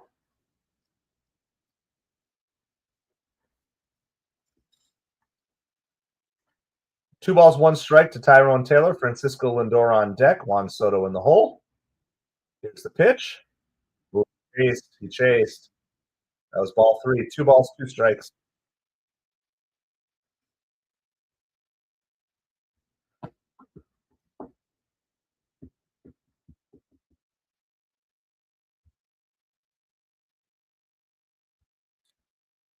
And foul tip caught, and that's going to be a strikeout for Tyrone Taylor. So back to the top of the Mets lineup here.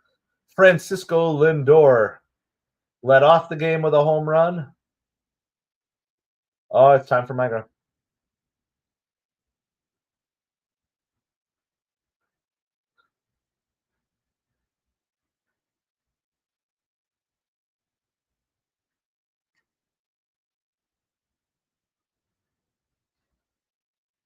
Lindor rips that one foul down the first base line. No balls, 1 strike. Bottom of the 5th inning. Mets are trying to figure out how to keep building this lead here because 2-0 doesn't feel safe. Does not feel safe. That's inside to Lindor. 1 ball, 1 strike.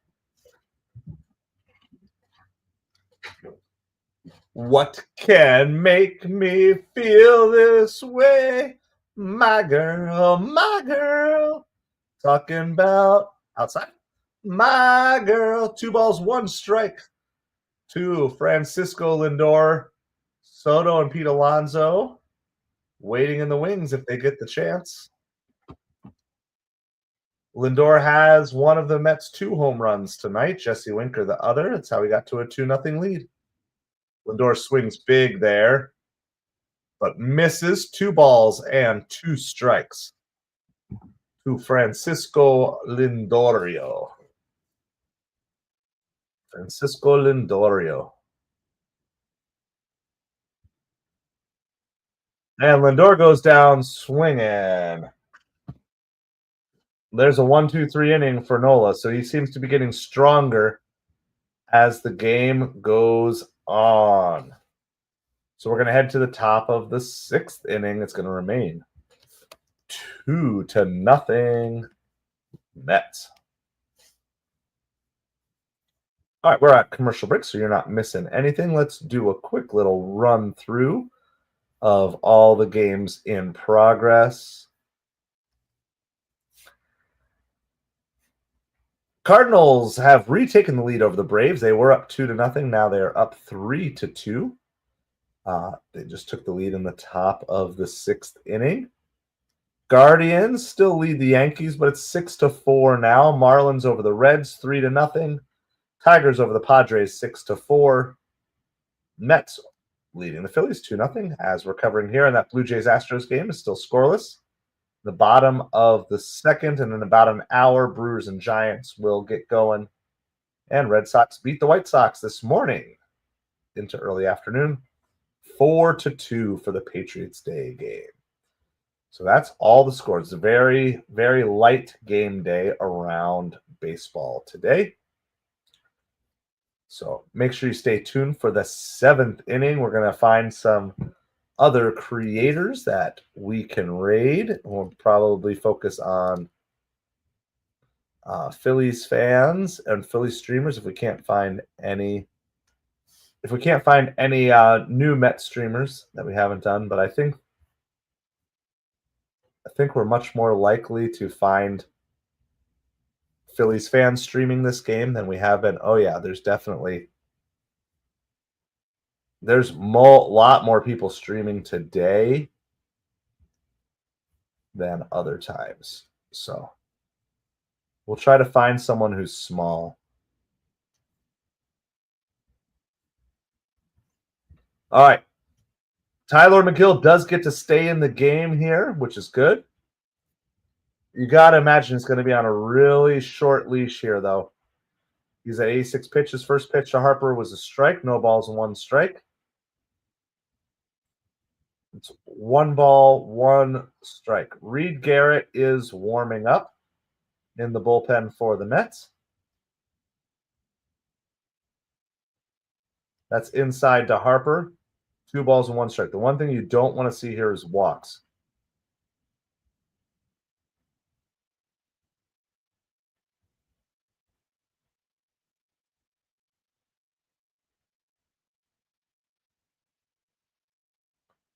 That's outside. 3 balls, 1 strike.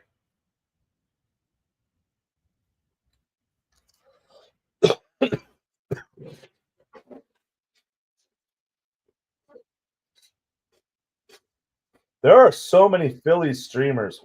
There's a ton of Phillies streamers. And he just walks Harper here. That's not what you want to see. It's not what you want to see.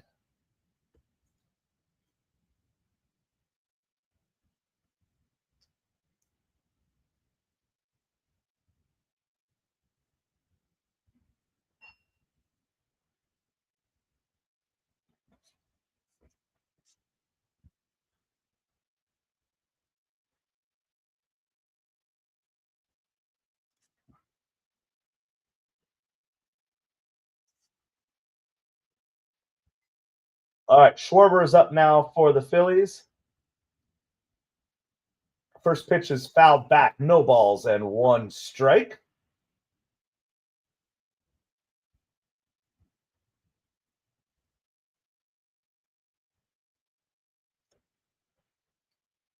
That's 90 pitches for McGill so far.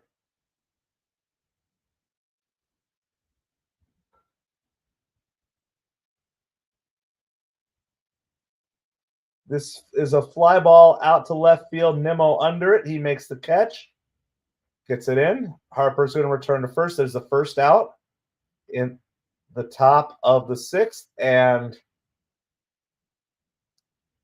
that is going to do it for McGill. A great performance for McGill today. 5 1/3 innings pitched, 1 hit, 4 walks. That's probably the only blemish. 1 hit batter, 10 strikeouts on the day. As of right now, the runner on first, Harper, is his responsibility, but as of present, that brings his season-long ERA down to 1.09.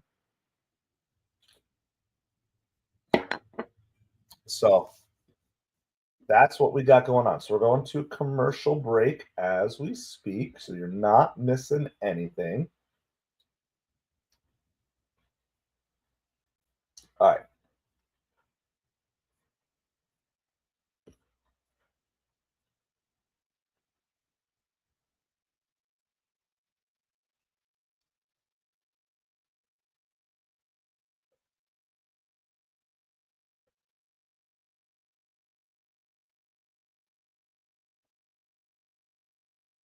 All right. So coming in for the Mets is going to be Reed Garrett here. There's going to be a runner on first with 1 out. I'm also looking.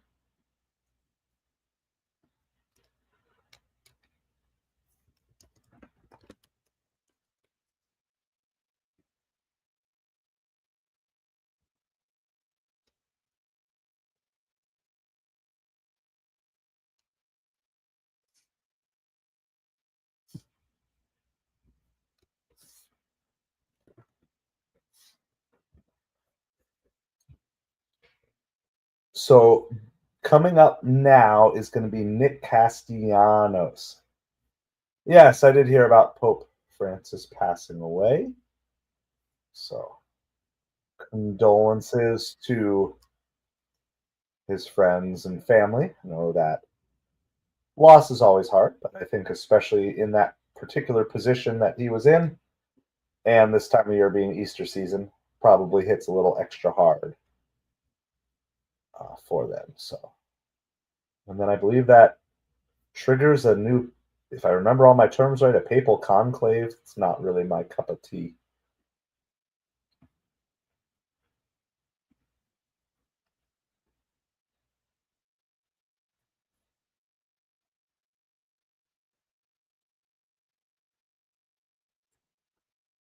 First pitch is fouled off by Castellanos.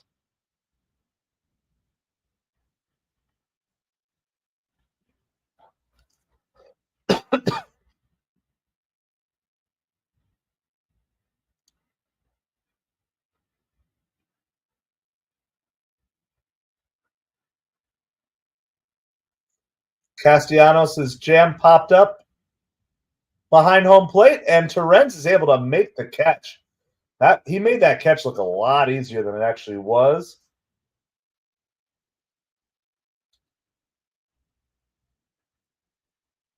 So that's 2 outs.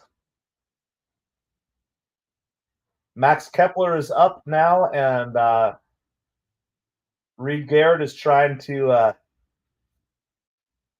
help out McGill. Don't let that inherited runner score. He has not done so yet.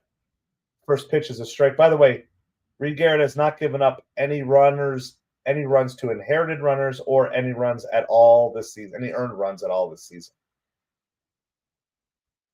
His ERA is 0. That's going to be outside.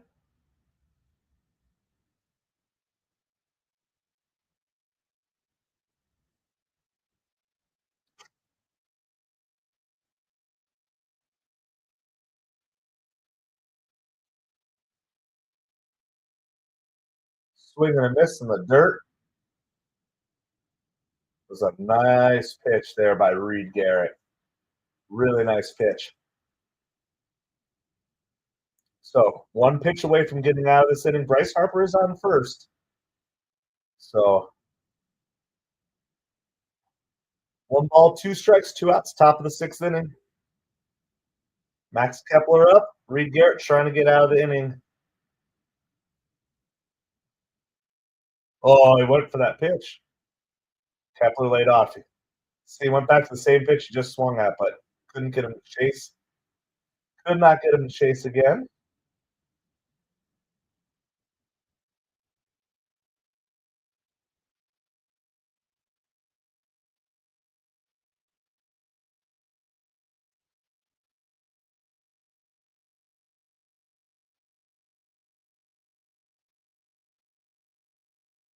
That's going to be a base hit out to center field. Harper's going to go first to third. No run's going to score, but Phillies are going to stay alive. The tying runs are now on base for the Phillies here. Tyrone Taylor did a good job there.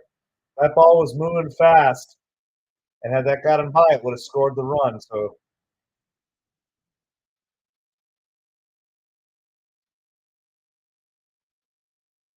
yeah, I just caught too much to plate on that one.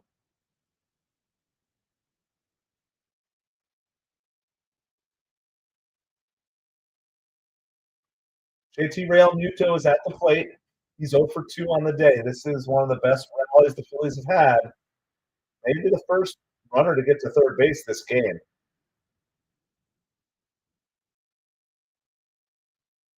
First pitch is a ball inside. It's a little dicey right now. Little dicey, little scary. Reed Garrett's been nails, but you know these guys aren't perfect, so just don't want them to be this inning. That's a nice pitch in. 1-1 strike. Of course, Tyler McGill, his base runner on third base.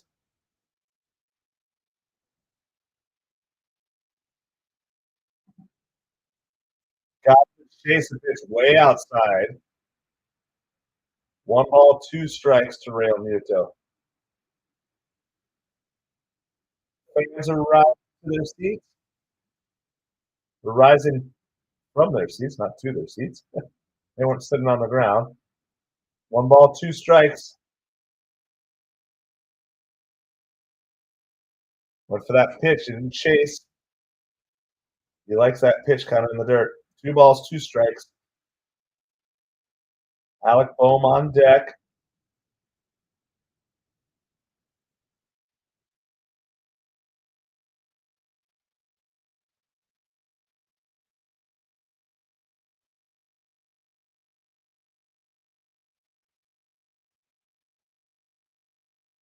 Struck him out. Reed Garrett comes through, helps out Tyler McGill. 2-0 lead. That means Tyler McGill's line is officially in the book. 5 1/3 innings pitch, 1 hit, no runs, 4 walks, a hit by pitch, 10 strikeouts, lowering his season-long ERA to 1.09. A phenomenal outing.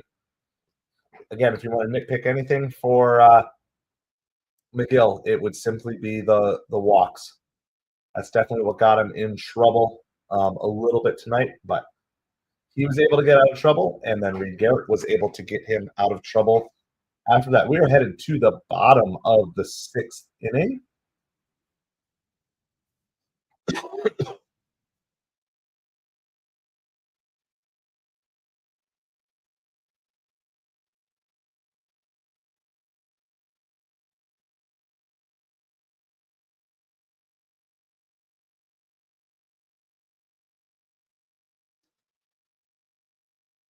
So I appreciate everybody hanging out with us tonight. This is MetropoliFins. My name is Craig.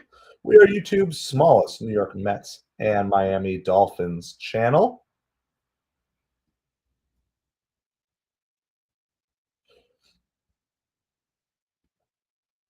And the one thing you can do for me, if you're enjoying the broadcast and you want to do more of these on a regular basis, be notified in the future, hit that like, hit that subscribe. It's 2-0 Mets on home runs by Francisco Lindor and Jesse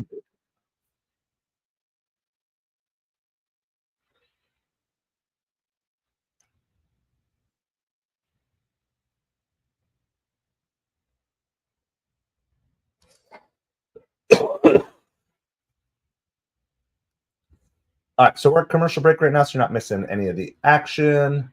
I'm finding a couple of smaller streamers here. Maybe one larger, slightly bigger than us. It's going to be mostly Phillies streamers tonight. So we'll got to be positive. I know they're Phillies fans, but we've got to be positive, uplifting.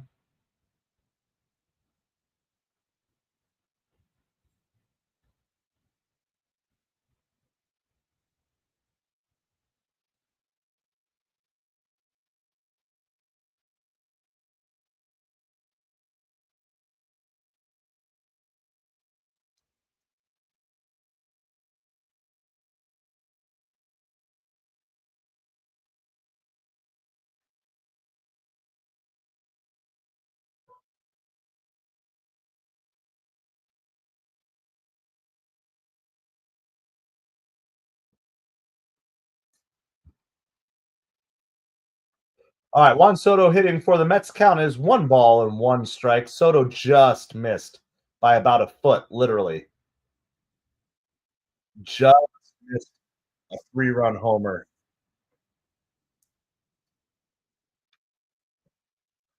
I was so excited and then so sad.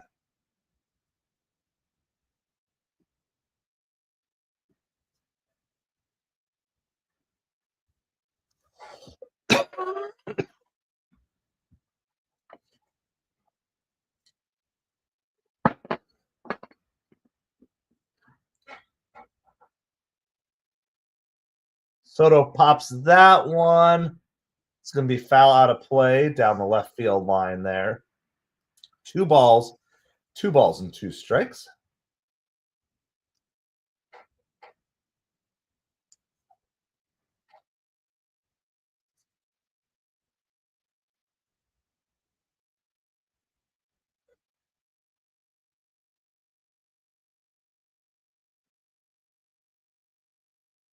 All right, here's the 2-2 pitch to Soto. Rips one. That's going to be short hop by the second baseman. Thrown over to first. Soto's going to be retired there. It's going to be 1 out in the bottom of the 6th inning.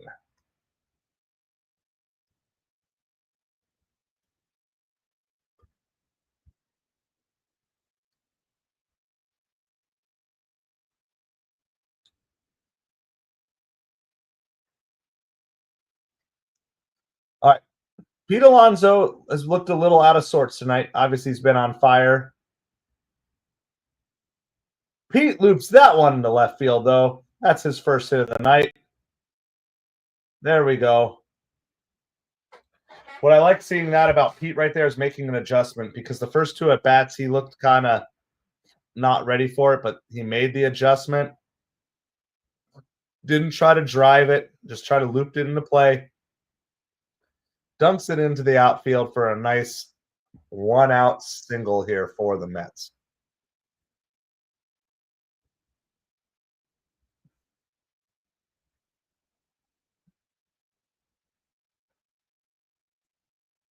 First pitch to Nimmo is outside for ball 1. 1 ball, no strikes. Yeah, the Mets starters have not given up a home run in 10 games. So crazy. Ooh, he gets the call there. That looked a little bit outside.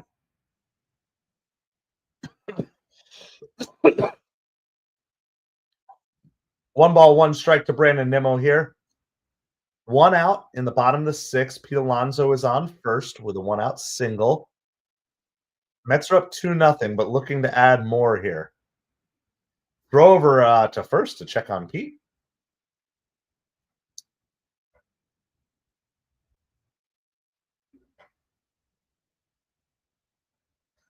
Pete has a triple this season, but no stolen bases yet. Hold on, I'll be right back with you.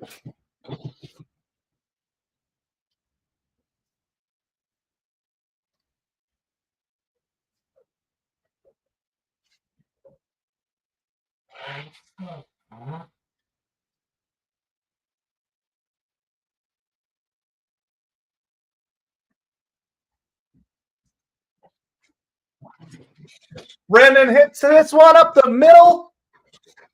Pete is going to go first to third. Brandon Nimmo with a single. And the Mets have something cooking here in the bottom of the sixth inning.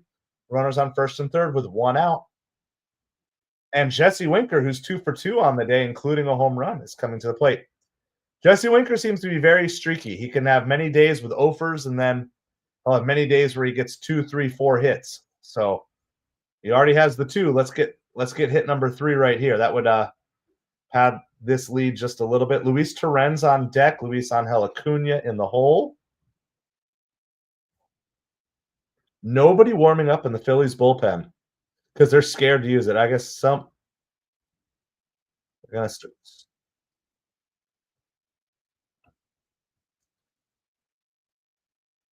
First pitch is a ball outside. That's 85 pitches for Nola, so they're hoping he's going to get through this inning. But just with not having anybody warming up right now, it definitely means that the Mets could make a couple of quick hits here really quick and really open this game up before the Phillies could get anything ready. That's fouled away by Winker. 1 ball, 1 strike.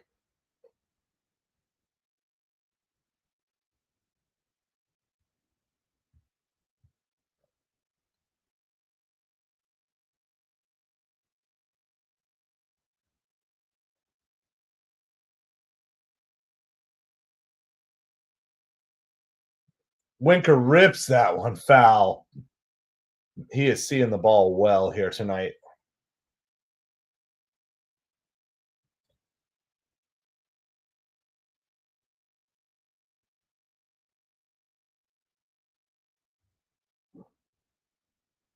Pete Alonso on third. Brandon Nimmo on first. 1 out, bottom of the sixth. 1-2 count to Jesse Winker. Winker rips that one foul. It's a good 2-strike swing there. It was a ball, but not way out of the zone. Definitely one of those pitches you don't want to be called out on. So spoiled a good pitch. Remains 1 ball and 2 strikes here. Aaron Nola still pitching for the Phillies. He's at 88 pitches. Luis Torrens on deck. The question is, would the Mets pinch hit here in the 6th? Winker. Oh, lined to Harper. And as Harper catches it, he tags Nimmo. Nimmo's unable to avoid the tag, and he's completely toast. It's a lined out double play. Man, that's unfortunate. I mean, Winker ripped it, but it's just right at Harper. That's why getting hits are so hard in Major League Baseball. Just making the connection, and then even if you hit it squarely, sharply, it sometimes doesn't matter because it's going to be right at someone else. So.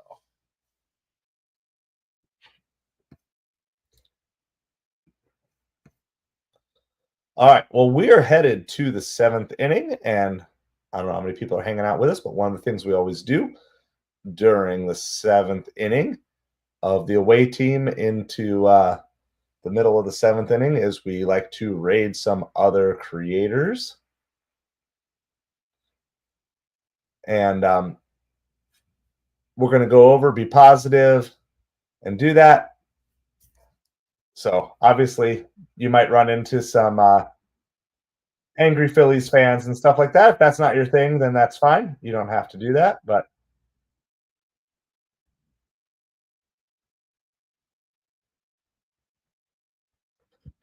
we're gonna do a couple of little raids here.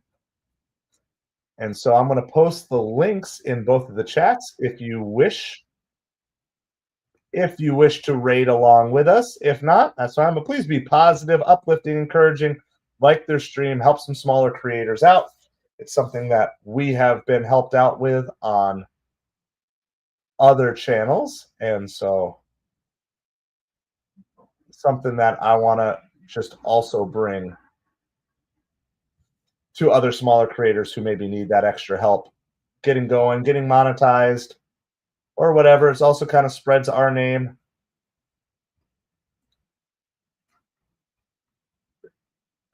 Shares us with some other people too. So Let me get these links posted here, and then we kind of focus on that during. This is going to take us a couple minutes. Try to hear the reactions. But again, please be positive, uplifting, encouraging. If you can't do it because they're Phillies fans, then just maybe take this series off. They're all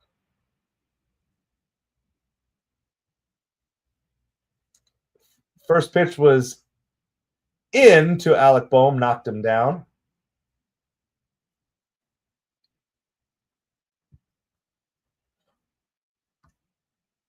All right, here we go. We're going to post the first links. If you want to raid with us, again, please be positive, be encouraging, be uplifting.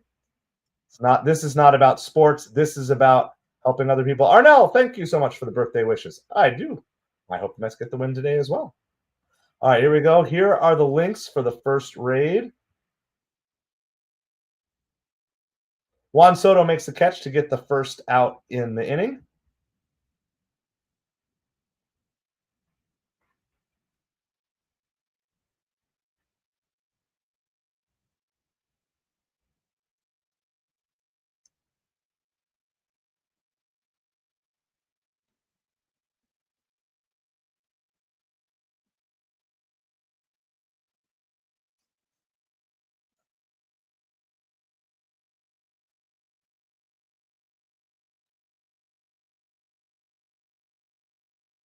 All right,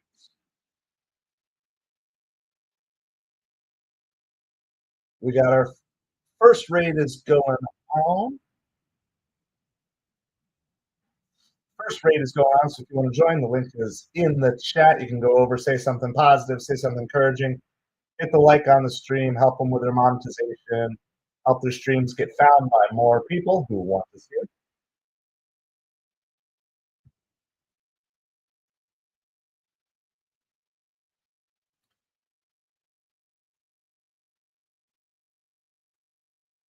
Lane, I'm I'm liking this is a fly ball out to center field.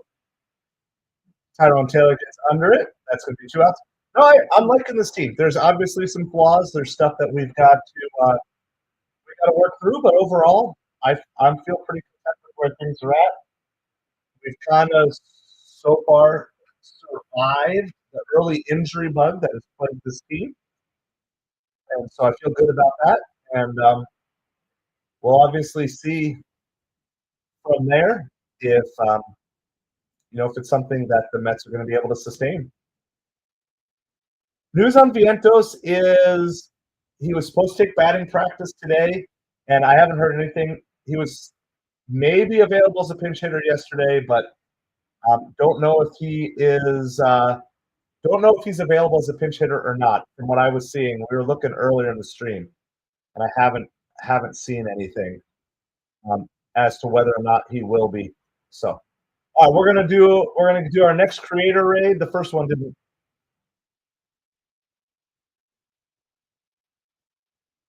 The first guy I didn't hear react or anything, but that's okay. We just share the love. So if you want to raid, here is the second link. Here is the second link.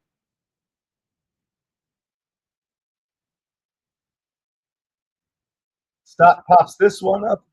Excuse me, out to left field. Nemo's under it. It's a 1-2-3 inning by Max Kranick. All right. All right, so we got another raid going on. Raid another small creator. These are Phillies fans, so be nice, be positive. We're just trying to help out other smaller creators who don't have tons of viewers, tons of people watching.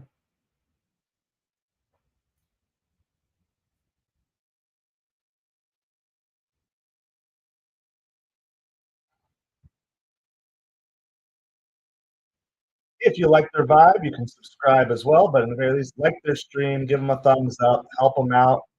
Helps get them monetized if they're not monetized yet. It helps boost them in the YouTube algorithm for future streams. Even if you're not a fan of them, there's just a lot of people out there putting in the hard work. It's hard to get seen. And as we keep growing, we're going to keep hopefully increasing the influence that we can have. So If you like their vibe, that's cool. If you like the vibe, subscribe.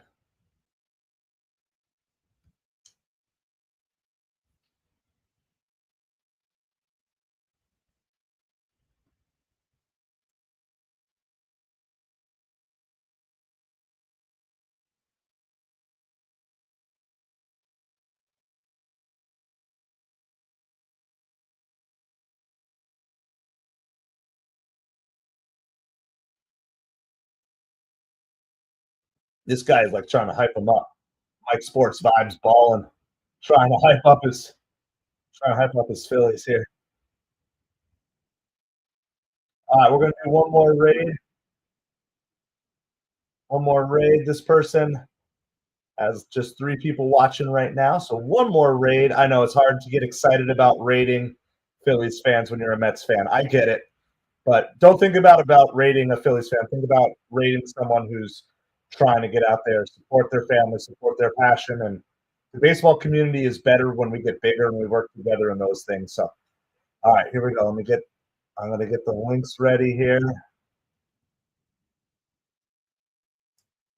One more. We're going to do one more raid here. This person's only got like 3 people in their chat.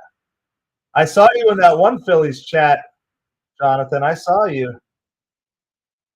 Here's one more raid here. How's it going, Darren? We're going to do one more raid. So give them a like. You don't have to subscribe if you don't want to subscribe if it's not your thing, but share some love. Help these small creators out who are out there just working hard.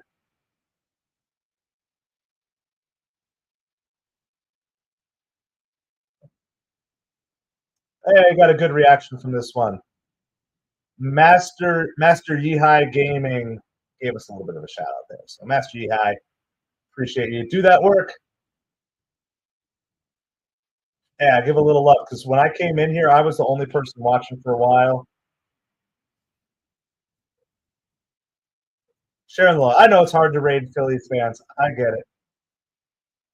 Torrens grounds this ball to short, and he's going to be retired. So they really appreciate us here. So it's cool.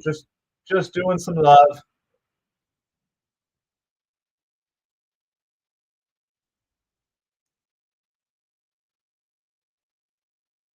Thank you, guys. Thank you, Jonathan. Thank you, Darren.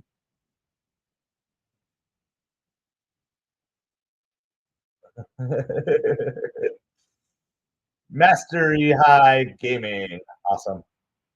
That's a cool reaction. I like it. It's just fun to bless other people. All right, I got to get all my other stuff updated here. I think my banner's out of date. Whenever we do the raids, I can't keep up with everything else. We're going to the bottom 7th. Here we go. We got that. Let me make sure my stream is fully caught up here. So that's some.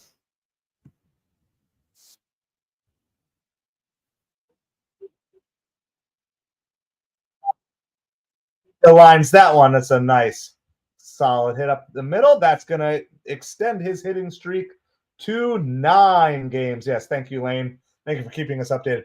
I'm still so when Tom Grassi raids creators for football games, he does it at halftime. It's a natural break, but there's no breaks anymore.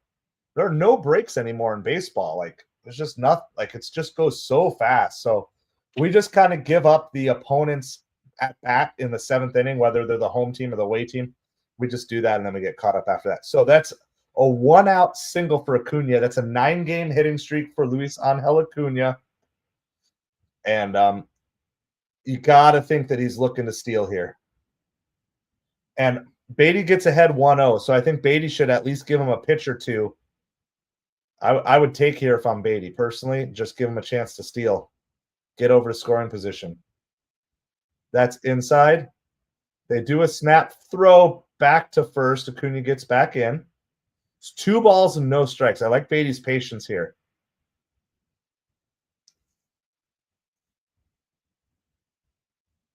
That pitch was really close to Beatty. Almost hit him. I think the other day Beatty got hit when Acuna was on first as well.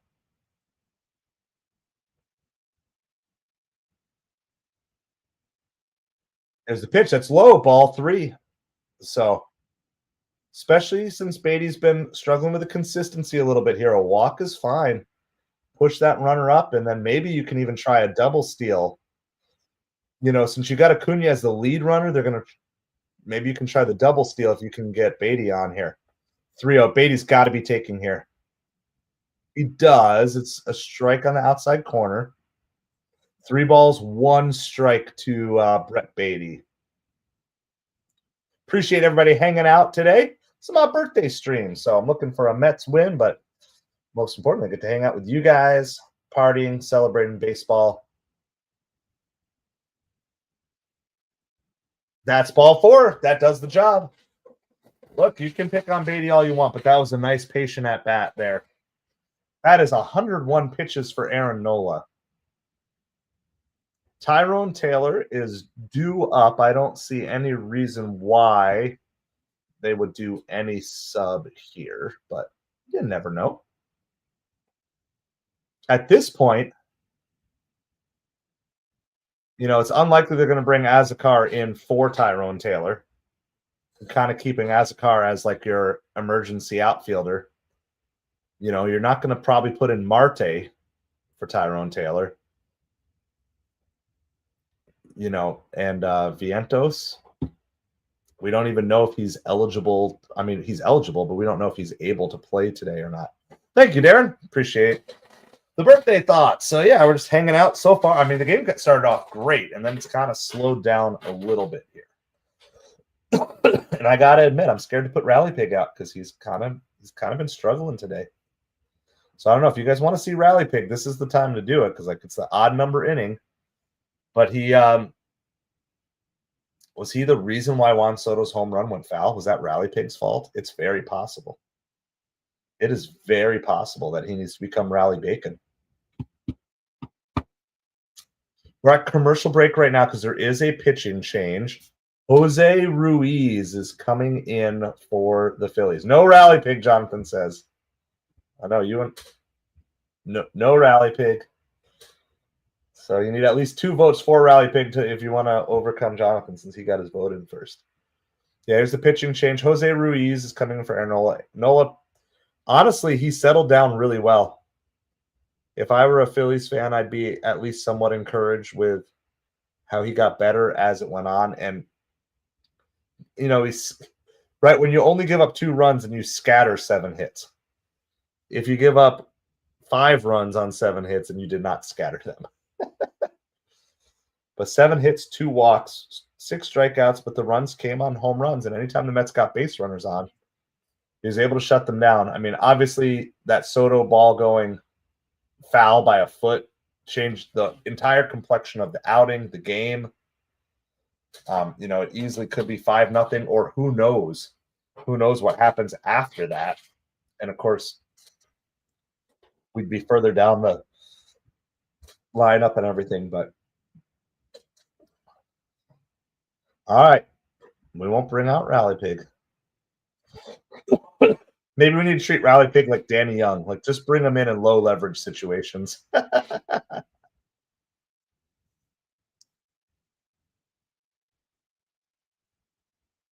Tyrone Taylor takes the first pitch outside for a ball. There's runners on first and second with 1 out.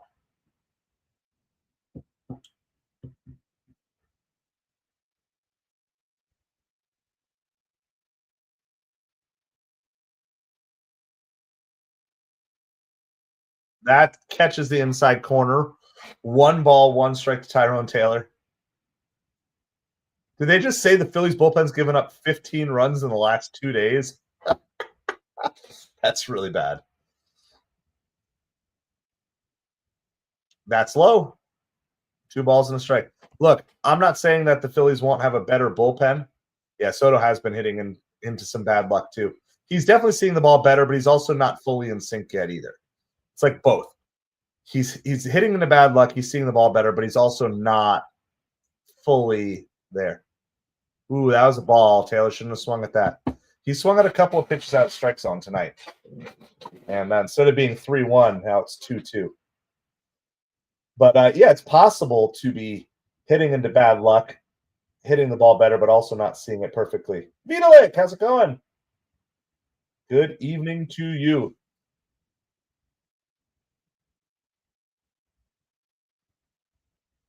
Taylor grounds it. They're going to get Beatty at second, but Taylor beats out the relay to first, run hard down the line.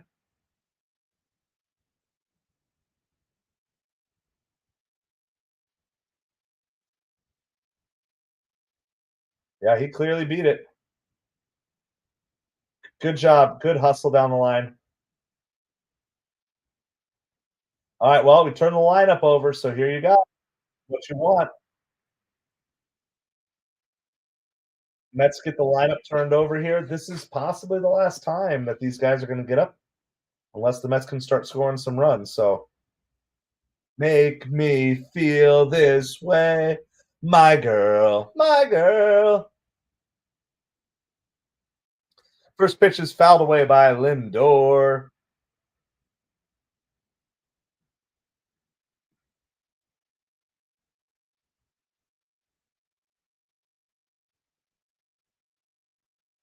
Lindor is not comfortable, so he uses his timeout here.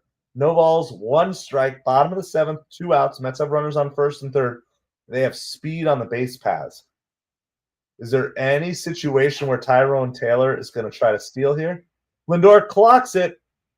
It's deep center field. It's high. It's gone.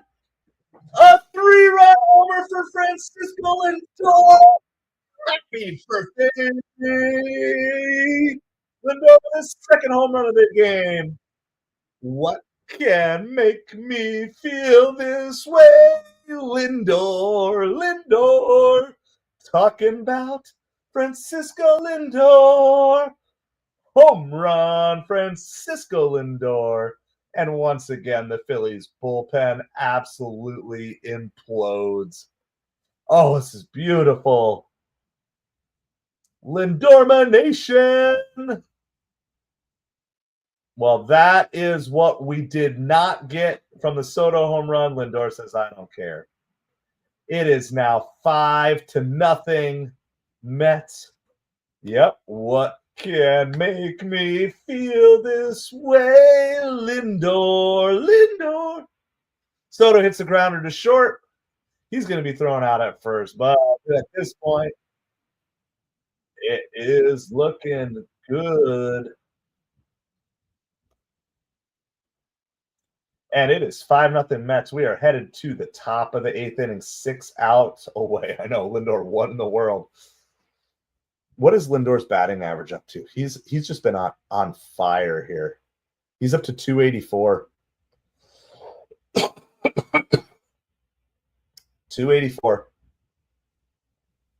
2 home runs on the night.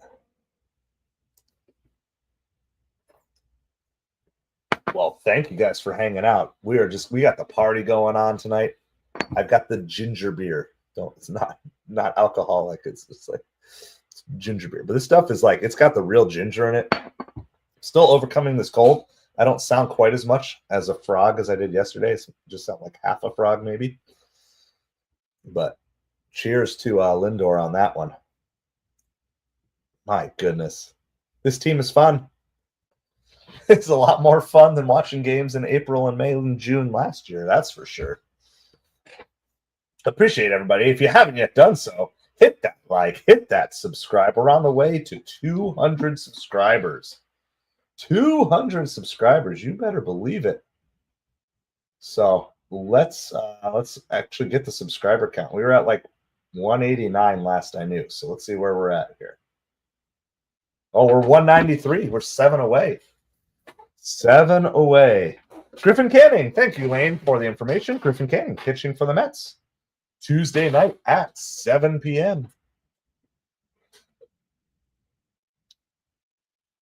Well, the storyline of tonight is going to be Lindor, but it should not be forgotten that Tyler McGill, once again, was amazing. NL ERA leaders. So second in the NL and ERA coming into this game was Kodai Senga. Now, unless something changed today, but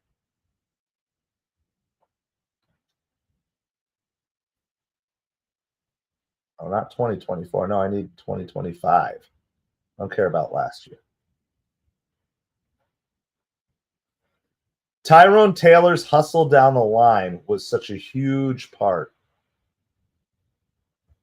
Such a huge part of that inning. Actually, I stand corrected here. Kodai Senga is the National League leader in ERA. Tyler Mahle and Chris Bassett are ahead of him in the American League. Now, for whatever reason, maybe innings pitched.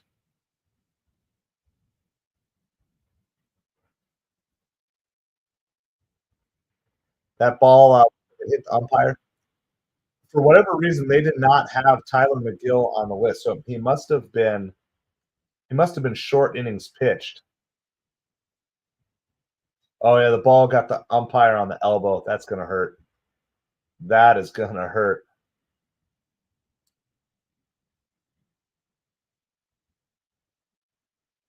Three balls, one strike. Max Kranick pitching. Turner flies this one out to right field. Soto gets under it. There's one out in the top of the eighth inning.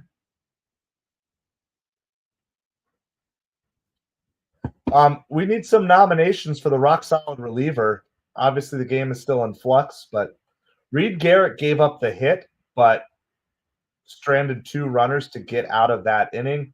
Kranick's working on his second shutout inning, so you guys let me know who you think has the rock solid relief performance. We'll kind of keep we'll hear what everybody's thinking on that. Obviously, we got to see how Kranick does. At this point in time, I don't imagine we would see Edwin Diaz in a 5-0 game. You might see him in game 2 if it was 5-0, but I don't think you'll see him in game 1. Grounder to Alonso. He takes it to the bag himself. That's 2 outs. Kranick's got 5 outs through 16 pitches so far. So I see an argument for either, but yeah, it's just it's hard to give away who's the best reliever in any game. Yep, absolutely. I say this a lot, Darren, because I think a lot of people, all they do is look at box scores and stats and analytics, and I have nothing against those things, but there's also the eye test. And even littler things than that too, like Beatty going in with a hard slide. You know, Beatty didn't just lollygag, even though he knew he was going to be out. He still ran hard, got the slide down. Maybe that saves a quarter of a second, you know, and then Tyrone Taylor beats it out by half a second because he's hustling down the line. I see a lot of good signs of this team, which is why this team keeps winning, even though they're not fully in sync yet. This team is not as good as it can be. Now, maybe there's going to be some regression from the bullpen and the pitching staff eventually. I mean, there almost certainly will. Like the odds that the Mets will have 2 starting pitchers that end the year with under a 1.5 ERA is like slim to none. However, that gives time, and the Mets pitching is buying time for their offense to get caught up. And remember, pitching generally is ahead of offense in the month of April. And it's still the month of April, guys. Like, we're still the first month of the season. This is going to fall in for a hit out to left field. Schwarber gets a hit, a single. Kranick's whip just went from .40 to .47. So there's going to be 1 on with 2 out here in the top of the 8th inning. But that's the thing I see with this team is, you know, and it's not just the Mets, it's every team, but it's like when you see the teams that are hitting well, yeah, like I wish we were hitting better as a team, but the fact that we don't have to be hitting better and we're still winning games, it just means everybody has a little more time. I mean, we're going to miss a month of Alvarez and McNeil and not going to really miss a thing. That's fouled just down the first base line, but foul.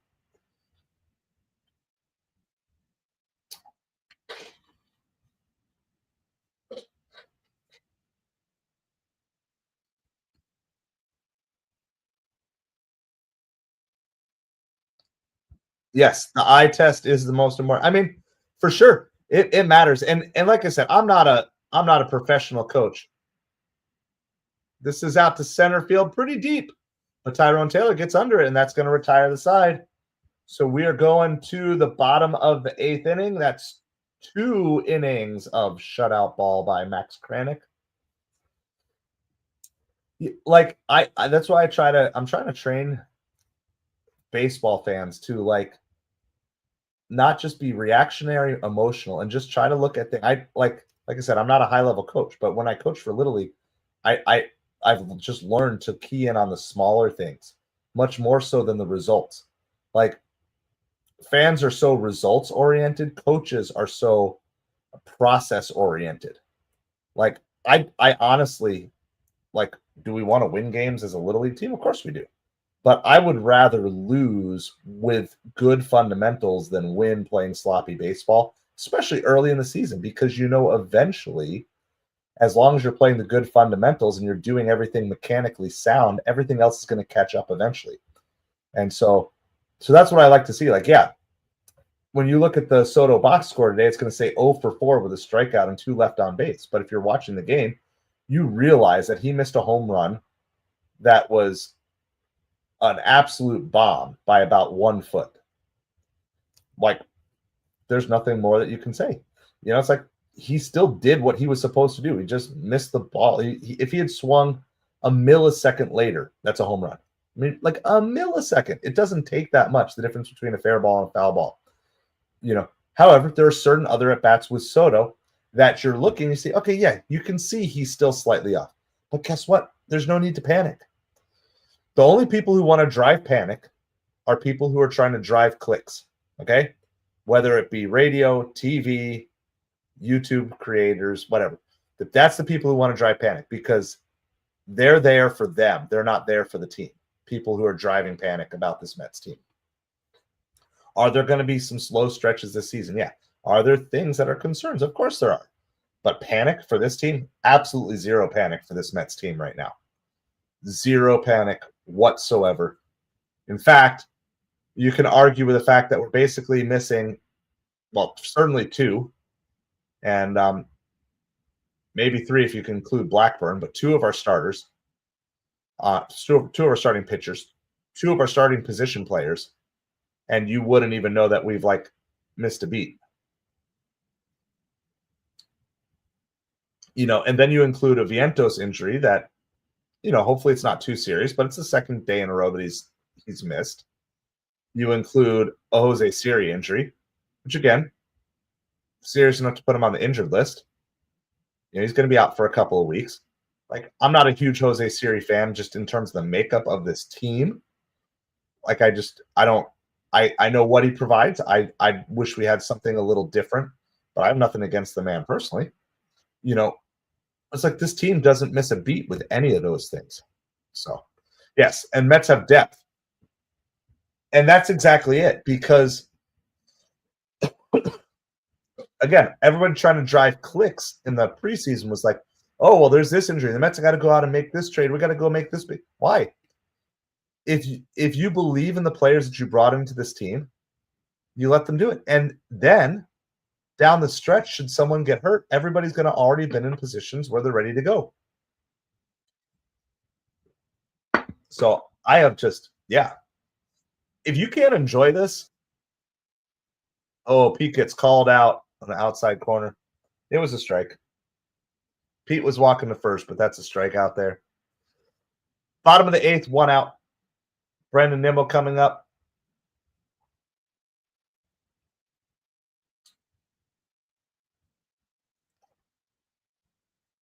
Nimmo up, Winker on deck. But yeah, this whole idea, the Mets don't need to go into panic mode. They don't need to trade away tons of prospects for things. You let everybody develop. And look, there's this pipeline coming up, guys. And this is no slam on anybody in this system, but there's guys coming. They're coming over the next 2 years. We're not talking 3-4 years down the road. You've got guys in the farm system that can be on this roster this season. And the Mets are going to maybe potentially be able to bring them up in relatively low pressure situations where there's not this panic of If you guys remember when we brought Alvarez up and he was just overswinging everything because there was so much pressure because the Mets were trying to save their season and everything. That's not this team. This team, obviously, they got to keep winning. They got to keep putting the work in. But this team is setting up to be in a position where it's like, look, we're going to be able to bring these guys up when we think they're ready, not because we have to bring them up now. 1 ball and 2 strikes to Brandon Nimmo here. Francisco Lindor is on fire. That is true, Redman. He is absolutely. His batting average is up to 284. Francisco Lindor wants to be an all-star, I'm sure. Like, I know he's not in it for individual accolades, but you got to imagine the fact that he keeps getting snubbed for all-star games.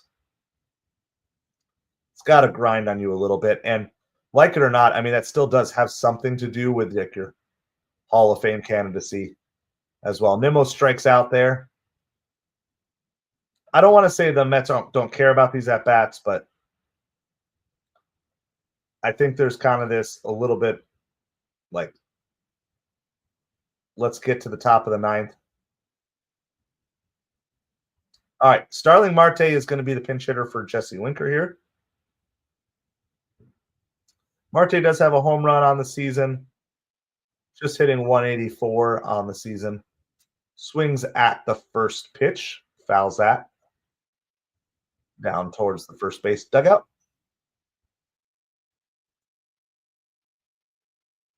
Redman, you're a fan, so you can do whatever you want. I just don't think. I think we can be better, smarter fans. I think Mets fans can be better, smarter fans and not just try to run guys out of town just because we're frustrated with them for one reason or another. I'm not here to say Brett Beatty's going to be with the Mets long term, but I'm also here to say the idea that Mets fans would root against any player who's currently on the team, even if you want to trade Brett Beatty, excuse me, even if you're like wanting to trade Brett Beatty, in the very least, you want to see him get hot for a couple of weeks. So Marte strikes out swinging there. So it's kind of a quick 1, 2, 3, 8th inning. It's Kepler, Real Muto, and Bohm due up for the Phillies. They're 6, 7, 8. I don't think you could ask for kind of a better situation. You're past Castellanos, Schwarber, Harper, Turner, Stott. You're past the top of their lineup. So we'll see who's coming out. I don't know if they said who's coming out here. It looks like Kranick is coming out. Looks like Kranick is coming out for the 9th inning, going for the 3 inning. Now, that might. When did the Mets score? Yeah, because he. So Kranick is actually in line for the save, guys. I know it's kind of weird. You don't usually see.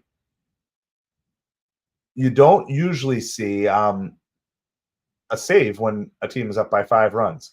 But there's like 2 ways you can get it, and I think Kranick can get it both ways today, which is 3 innings or more of relief work, I believe, is one way. Or he actually gets it the traditional way in that he came in with just a 2-run lead at the time. He came in when the score was 2-0, and then the Mets scored the 3 afterwards. So, yeah, if Kranick can get out of this inning, he will get the save today. So that's pretty cool. Statistical anomalies. Ways to achieve a save in MLB.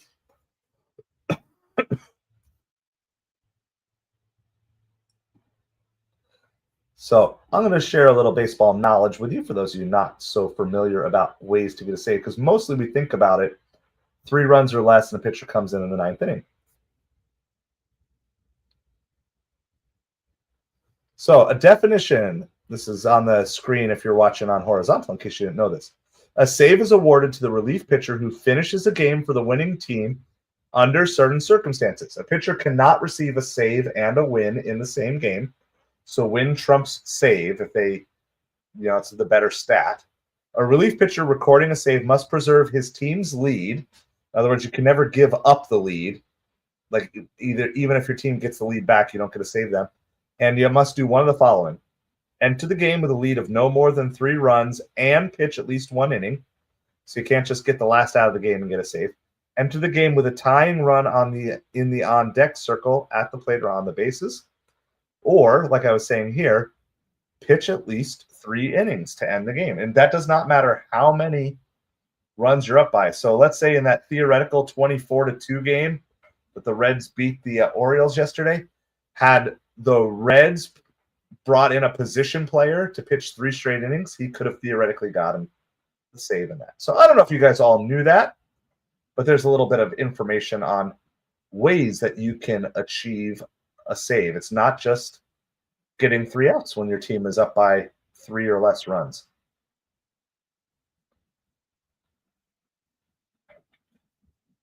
And they're actually talking, that's funny, they're talking about that very same thing now on the SNY broadcast, how he qualifies both ways for the save. Kepler pulls that one down the right field line. That's going to go in the corner. It's going to be extra bases for a leadoff base runner here. Now, in a game against the Phillies, look, we've had comebacks against the Phillies, and the Phillies have had comebacks against us. So, oh yeah, just hung over the plate.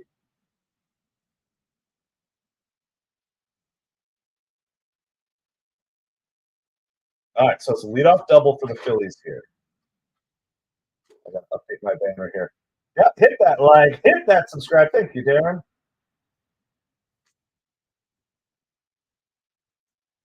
We're on our way to 200 subscribers. We're currently at 193. So if there's 7 of you who haven't yet hit that subscribe, that could be your birthday present to me. Get to 200. We've already added a bunch tonight, so I appreciate everybody for hanging out with us. Trying to build this, trying to get to 500 subscribers by the All-Star break. I know that's a lofty goal. Oh, the Braves came back to beat the Cardinals 7-6. What a bummer. What a bummer.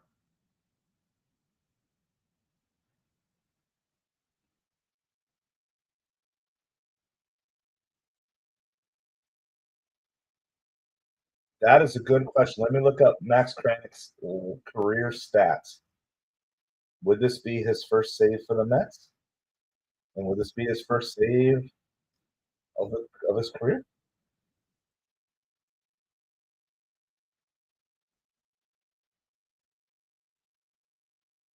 Yes.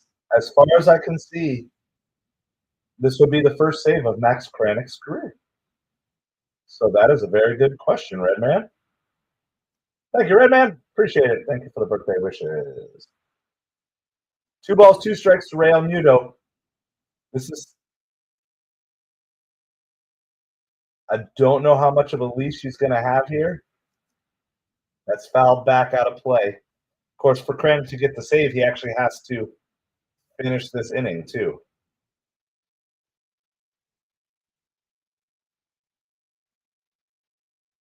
So he has been a starter. He's pitched, obviously, more pitches as a starter. As a reliever, the most pitches he's pitched in a game is 39. That's going to be a base hit. It's going to score a run. It's going to be 5-1 Phillies. So there goes the shutout. Sadly, I'm assuming the Mets are going to get.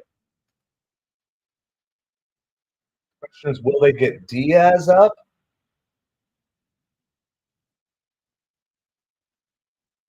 It is. Edwin Diaz is going to get up in the Mets bullpen. So Tyler McGill is in line for the win. We got to figure out how to get out of this inning. Hefner's coming out to start some time here.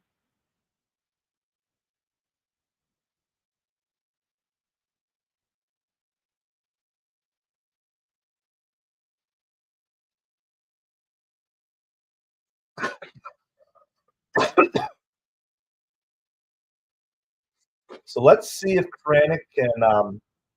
So ideally, you're looking for either the strikeout or the double play here. Thank you, Redman. Thank you so much for the kind words. Trying to do our best. Trying to bring a family-friendly atmosphere to sports a little bit here. First pitch is inside to Bohm. Bohm's had a couple inside pitches. That's maybe a little narrative to watch here over the next couple of games.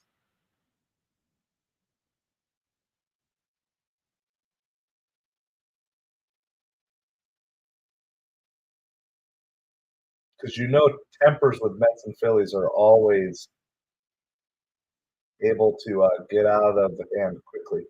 That ball's going to be fouled out of place. Soto gave a chase, but 6-7 rows back.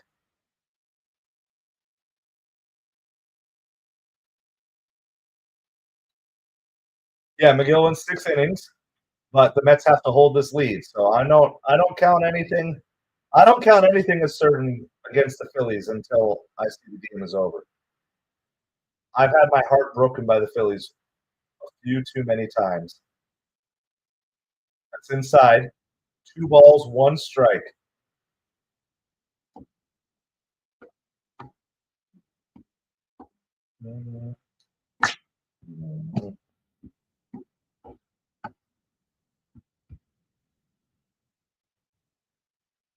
Bohm lines that one in left field for another base hit.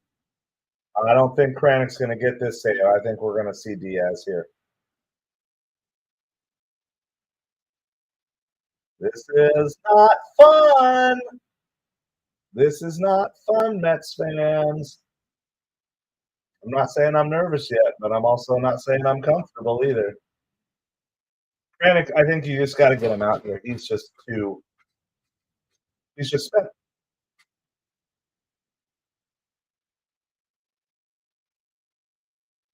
Yeah, that's going to be it for Kranick. Look, he pitched well, but just ran out of steam here this inning. All right, well, that being said, it is time. It is time for trumpets.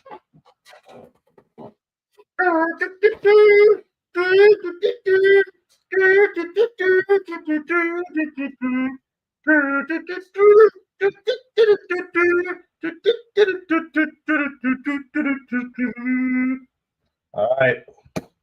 It's time for trumpets. Let's see what Edwin Diaz has in store for us today.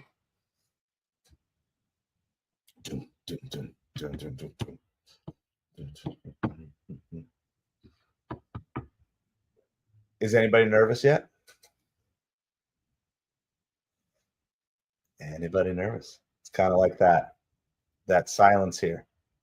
Edwin Diaz has been better the last couple of games. Frosty, welcome back. Did you fall asleep?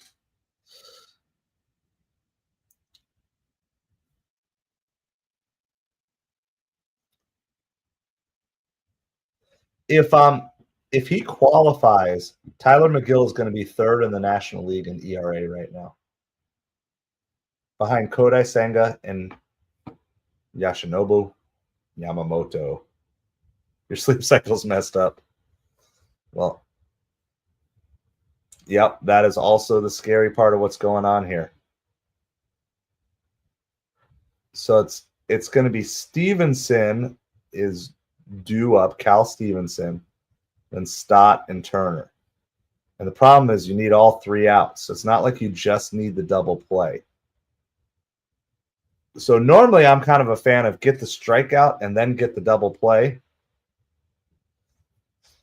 But in this particular case, with the top of the lineup coming up,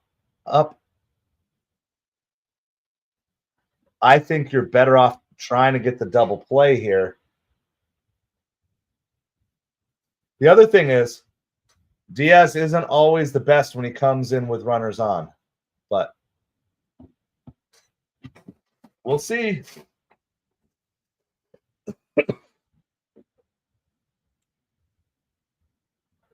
Last season against the Phillies, he had 3 blown saves with a 7.27 ERA.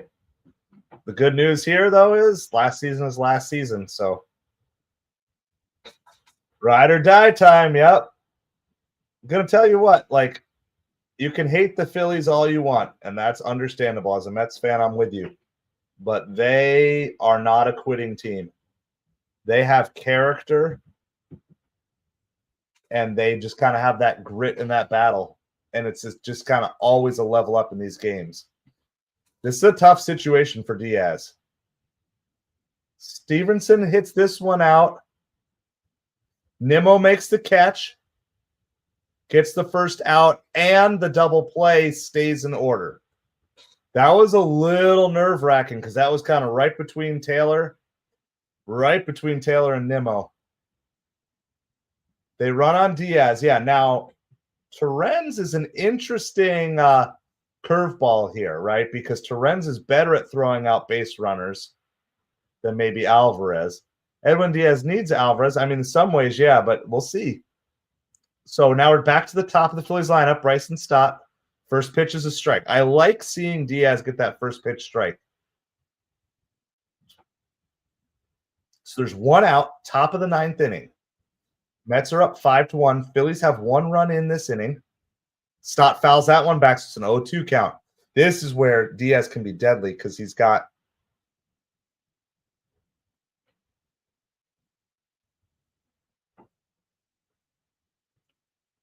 on deck is Trey Turner. Of course, ideally here you want a double play, but it's going to be hard to double up Stott. Oh, he cranked it. That's out of there, guys. 3-run homer for Bryson Stott. Wow. Like I said, this game is not over yet. It is 5-4.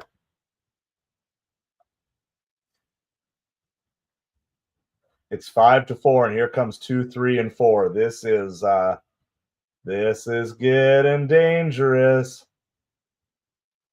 Yeah, Stott definitely. I don't know why he didn't go in the dirt on that one. That was the 0-2 pitch. First pitch is called a ball. It's kind of top of the zone, but called a ball there. I know what you're saying. It's auto-correcting you.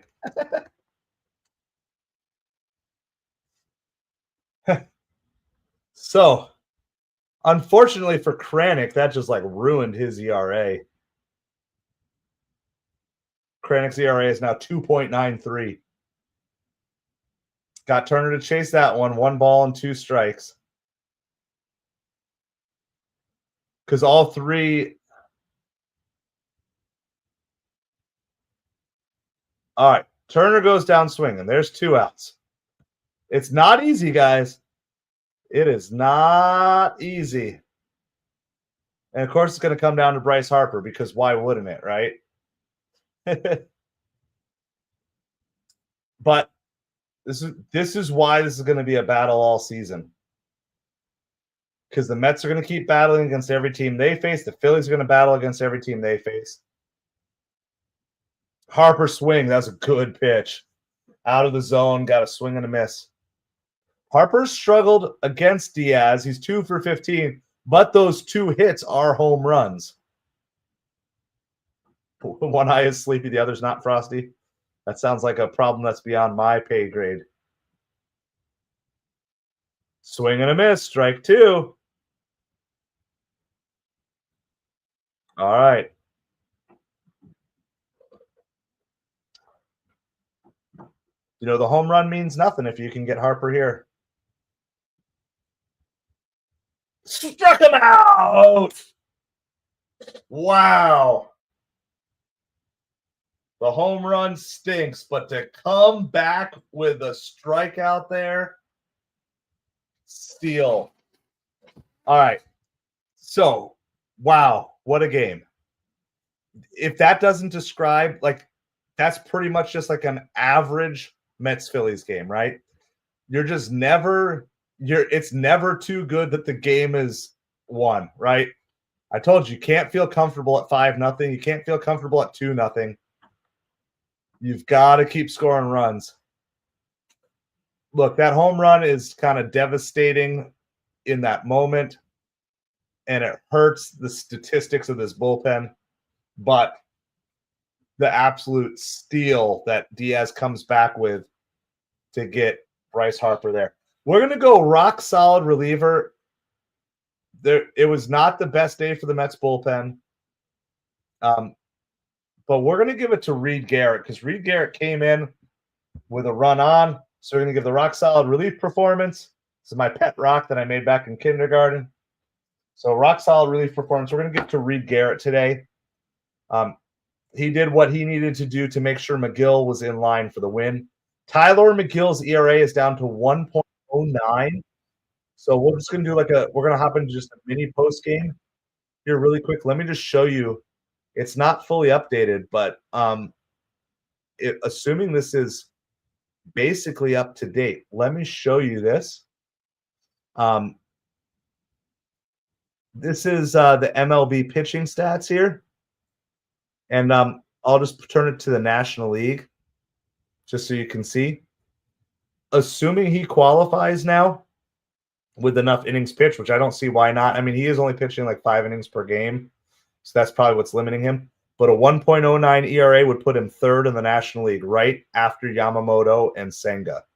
So Senga's 0.79, Yamamoto's 0.93. Tyler McGill will be third in the National League in ERA at 1.09. And I mean, you come down here, even Clay Holmes is like 18th. David Peterson is 21st.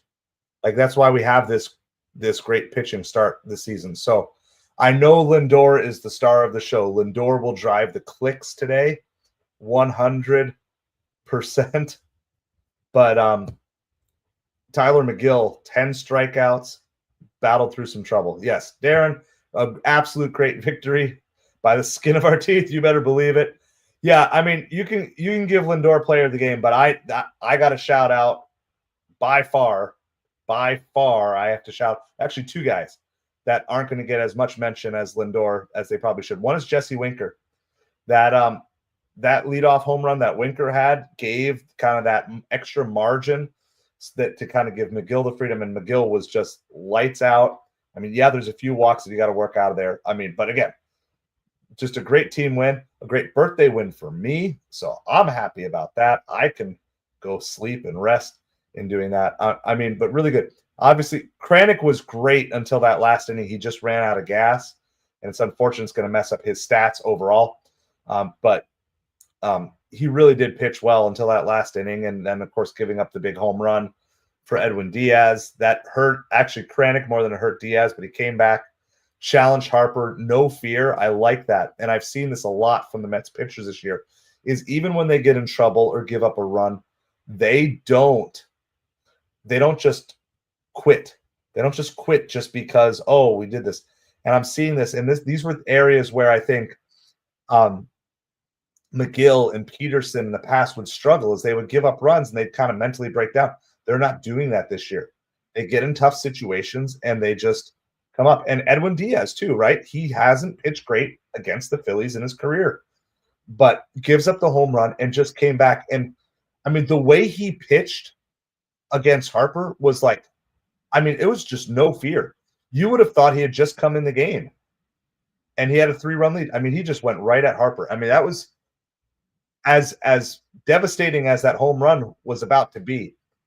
It was equally impressive how he came back to get Harper on 3 pitches there. So kudos to the Mets. I do not expect this to be an easy series, but getting win 1 on night 1 is absolutely good. I think it's worth a like. I think it's worth a subscribe for sure.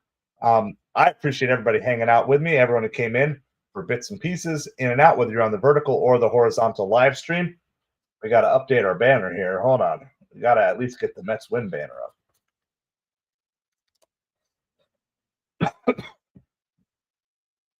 There we go. Oh, that's not the right score, though. Hold on. That's not up to.